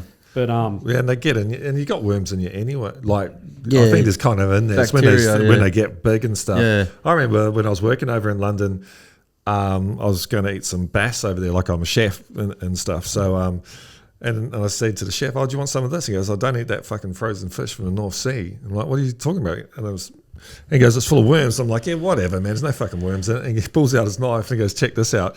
And these were thawed out. They used to be frozen. He just goes in there and what I thought were veins, pulls them out, and they're live fucking worms, man. Live white worms. All through the fish, right through the North Sea. shit. Don't fucking eat it. You know? Yeah, I don't eat fish, and especially after that fucking Seaspiracy. I haven't watched it, but I've heard about it. Not that it turned me anyway, but I was I eat it maybe once a year. I think I live on sushi, so I'm fucked. I love it. Yeah, I like sushi, man. I love it. I love it. Sashimi. I like eating the fucking seaweed. Yeah. Oh, I just buy that's great. that packets of seaweed. Oh, that's dry so- The dried out with a bit of salt You like on it. the wet shit, like the little what's it? Is I don't mind any wakame of or it, something? eh? Oh fuck, man. Any of it's good. That on oysters. You go to that Japanese place in Wollongong, Toro or something. Their oysters, they're fucking great. Yeah, and they got some Japanese beers, not your Asahi and shit. Like they got a whole fucking page of Japanese beers, man. Biru, Japanese biru. Yeah. Yeah. It's remember good the stuff. Good old Gary. Let's get back to Gary. Yeah. Gary, well, I have to get Gary on Griffin. next time. I should have asked him today. Actually, I might go see him next couple of days. I might go see him. After he did that, that was it. After he got that worm out of my guts, I was like, all right, sweet. And it was funny though because I saw him then after to get the worm out, and he was blowing up. He goes, "Where's the worm?" I said, "Fuck, I don't know. I flushed it." And he goes, "You put it in the jar and bring it in, man." I'll put that on in my office. He wanted as a trophy. Yeah. There we go. But after that, I was due to see him again, and then I had my accident. That was all just lead into it. Yeah. So the next time I seen him, I'm walking in with my fucking neck brace on. He's like, "You went like this last time. What the fuck?" Yeah. I said, "Look, I want to be as healthy as I can be across the board so that I can get fixed quicker." Yeah. Really, that was my thought process. And I was like, "I don't know if you can do much." He said, "Yeah, we can do fucking heaps." So he's got this other thing like a micro frequency. Yeah. I was talking to him about that. Hang It's on, really is this the interesting. guy that fixed Haley's neck? No, that's a different cap. They should all join up, man. These super fucking healers, you know. That microfrequency shit's really interesting because Microcurrent. Yeah, microcurrent because the cell ties in with the electric universe shit. So it all comes back to the electric universe, and that a cell won't heal unless it's got a right voltage. And voltage can also be considered a pH level. So you got to get your pH level right in your body, you know, which is a form of voltage. And so with these little micro things, you can help your body heal by making the cells get enough energy in them. Something like Jesus. that. Yeah, so I'd go in there and you put a wet thing towel around your neck, around your ankles, jam it in. He'd have his frequencies that it's run to you personally, which he, do his muscle testing to find what frequency and all these sort of things, and what depending on what your injury is and whatnot. And I'd go in there for hours. I was like, well, you fixed me, you got a worm out of me, you can help me, sort of thing. But Full trust now. yeah, since then I've even said to my wife, like, I had such bad advice with the surgeon dude or whatever, and he's fucking gone to doctor school and all the rest of it. Yeah, so yeah. I was like, I said, if anything like that ever happens to me again, pay Gary. I don't care. Pay him $1,000. Tell him to come to the hospital, and he can give me advice on a sense of, he's not like I said before. He's not doesn't tell me that I got the flu and go eat a palm leaf or something. Like he's No. But there's a time for it and there's a time not. And I just like that he's open to it. And we've formed this, friendship at the same time. But he'd be one of my. I've got this. I've got a team around me. I guess with my physio, my naturopath, nutritionist, a bike fitter, a masseuse. Osteo, like everything like that, and sports psych. I guess everything you can sort of hold around you, and then so much. Especially when I was training for these big races, I'd see him every week, and he'd like we were talking before, he'd check your blood, and he'd say, need to take another 2 days easy. You're extremely dehydrated. Obviously, it would happen heaps of times anyway, but some of the times the cells they'd call them stacking, so they're like coins. Yeah. And he's like, "Fuck, what did you do on the weekend?" And I'm like, I rode 200 on Saturday, and then I did a 16K run off it, and then I did like maybe an hour and a half on Sunday, and then I ran 34K off it. And he's like, right, and what are you doing today? And I'm like, I got a 5K swim, and I've got to do a gym session this afternoon. He's like, yeah. So I got to the stage where I was sending him my program so he could look and what days would come in. And especially when I went to that race in Germany, he was like, you need to put some weight on because you're going to travel, and we don't want to get you sick and things like that. Yeah. And I was sitting at like 7% body fat. That's no good. Caliping me, and he goes like, especially when I'm out there for so long. He's like, we need a bit on you, bit of fat. Yeah, like so. And I was eating like we look at me macros and all the rest of it, and how much, like especially after going out for a big session, I'd be 5,000 calories down, sort of thing. So to come in and eat I'd fill this whole table up. I'm like, fuck, I don't have this long. So it'd be just any way we could get things in. He got me onto some just different supplements and things like that to just keep you moving, because you're just running on empty all the time. So it's interesting when I went to him, because I've got high cholesterol, and this came on in my mid-30s. And where Gary used to be, he's moved now, but there was I went and saw my GP was there, and she was like a holistic GP, so she knew a lot about everything as well. Mahala. Yeah, Mahala, she was great, but God, they had some fucking debates over me, because she had put me on statins. She goes, fuck, you got to go on a statin, and he was just fucking anti-statins. And me personally, I think any drug that they want you to be on for the rest of your fucking life, fuck that. Fuck that. That's not medicine, man. So I'm anti-statins as well, but I don't want to die of a heart attack. There's so much conflicting fucking information about it. So, so I've got statins sitting there, but I'm trying any fucking thing else to not go on. And the one time I actually got it down, I just went kind of vegetarian, ate shitloads of really good greens, non-Roundup greens if you can find them. And I did get it down. Non-Monsanto. Which is fucking hard, man. Yeah. Everything's sprayed with that shit. You know, I don't even want organic. I just want shit that's not sprayed with fucking Roundup. Yeah, grow your own, eh? Yeah, kind of got to. Yeah, although down in Dapto, they got that community farm. They don't use any pesticides. Have you been in there?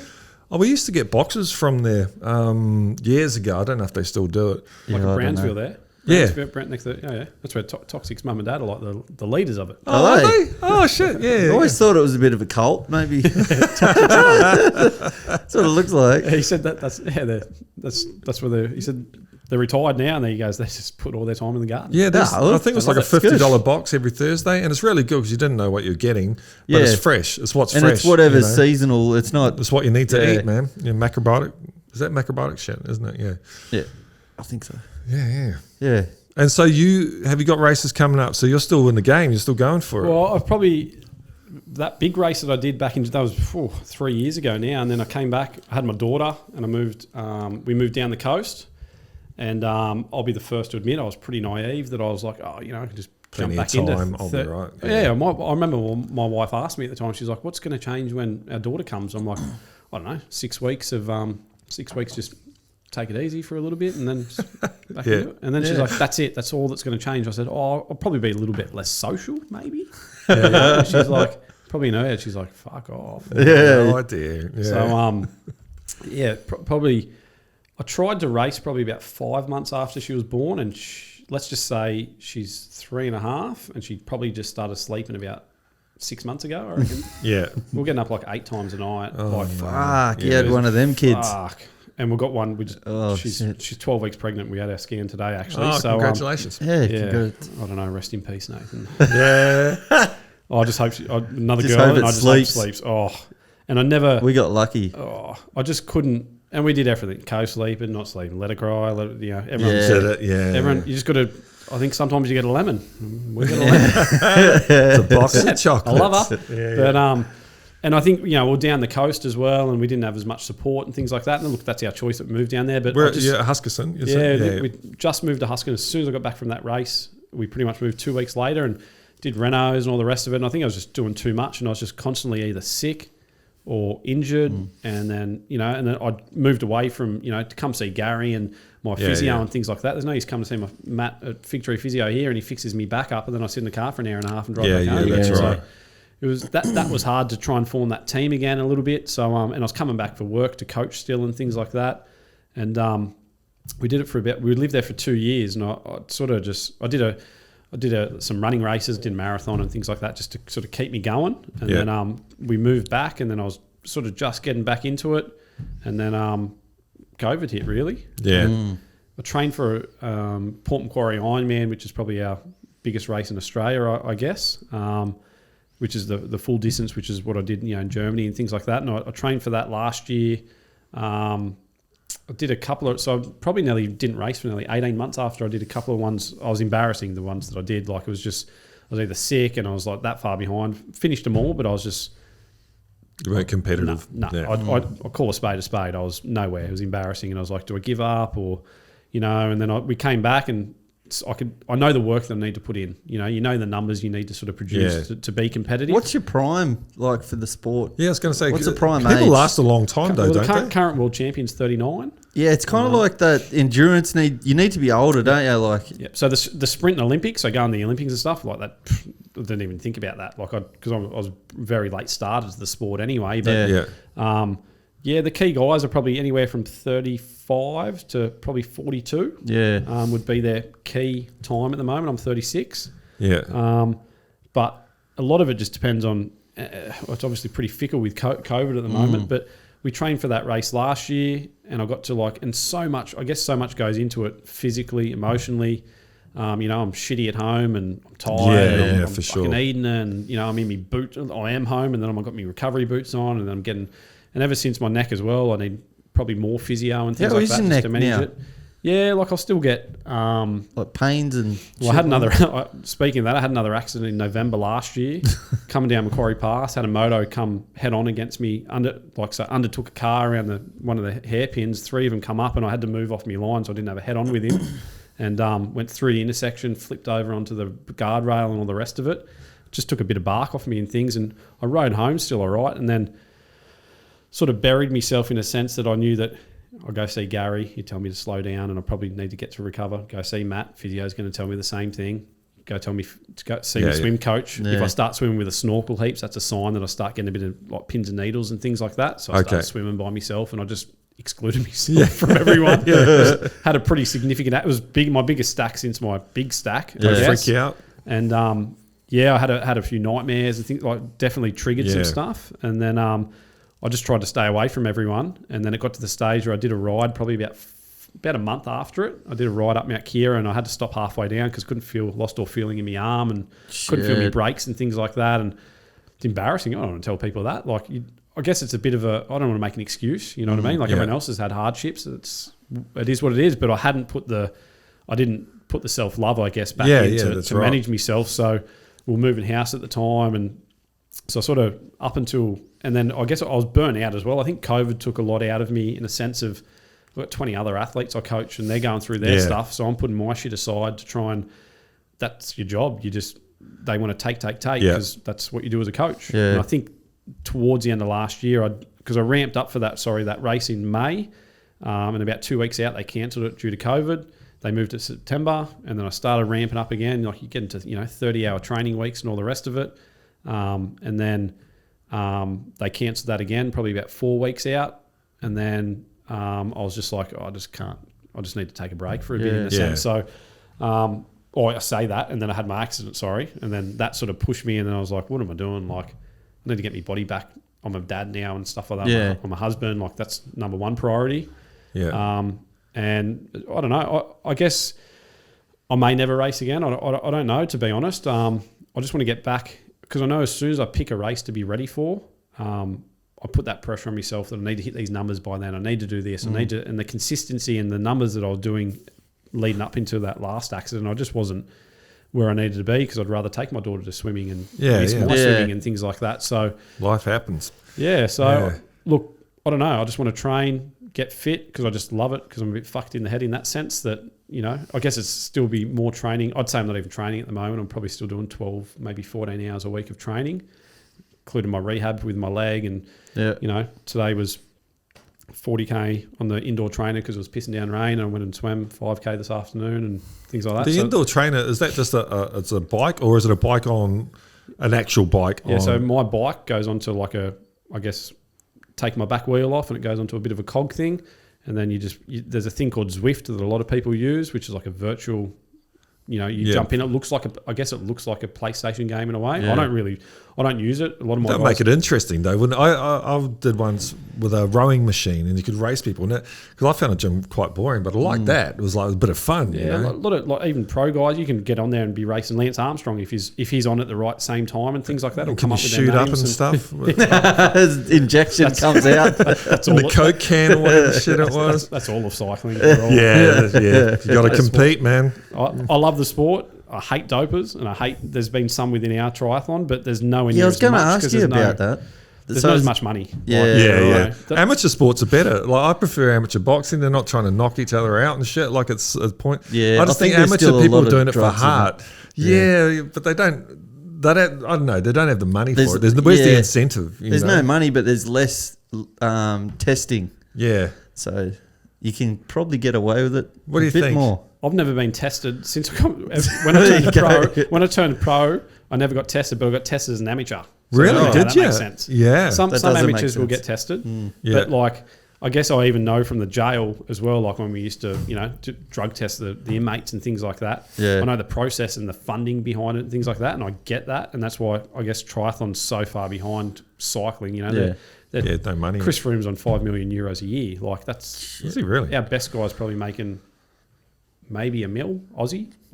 Maybe that's pretty good. Maybe, but not anymore. But the problem is the top. And this is the ants. He's our goat. Like he's our Phelps. Like he won the gold medal. He won Kona. He's won half Ironmans. Like he's our best of the best. Yeah. So he's German, married to an Aussie. Like he's got, he's got the Australian market. He's got the European market. He speaks well, but like not all triathletes are like that.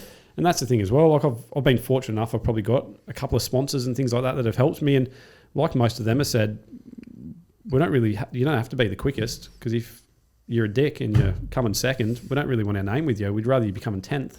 Yeah. And you've got a bit of time. And yeah. I don't know, like not blowing smoke up my ass, but like even when we would go to Luxembourg and things like that, I'll try and take the local kids. Some of them I was doing some stuff how to teach them how to like when to stand and change gears and things like that. And I'd have to take my mate to translate for me because some of the kids couldn't speak English, and I'd put the time into that not because I got looked after over there, but it was just, I don't know, like I think I'm a bit of a people person, and you know what I mean? Like you give just a bit back, have a bit of time for people and things like that. Whereas some of the guys, they're way quicker than I am, but they wouldn't have maybe as many sponsors or get helped with some stuff because, and I'm not reining in anything, that's for sure, but like I just think they just shoot themselves in the foot. I'm like, well, it's not just your results. Like you do need some results, but there's plenty of age group guys that, don't do it professionally, but have a massive backing with brands and all the rest of it. I know some pro guys get angry because fuck, they get more than me, this and that, but that's the world we live in. Like, marketing, isn't you're it? an influencer. You got people behind you. Like, you got to put the show on. You got to ride the fucking horse and drink Gatorade out of a skull. Drink these bad boys. Man, it's great, Nathan. Really big Fuck, heads. we've been smashing it. That was a good talk, man. Yeah, thanks for coming out. We appreciate coming on. I'm pretty shit triathlete and I can talk shit too. Yeah, you got it, man. That seems that's all that matters, isn't it? Yeah, that was great. Sweet. All right, I think we're done, man. Well, cheers, Nathan. Thanks for having me. Clap. We didn't clap. Well, that was a clap. Thanks for having me. Yeah, no worries, mate. Cheers, boys. Cheers. Woo.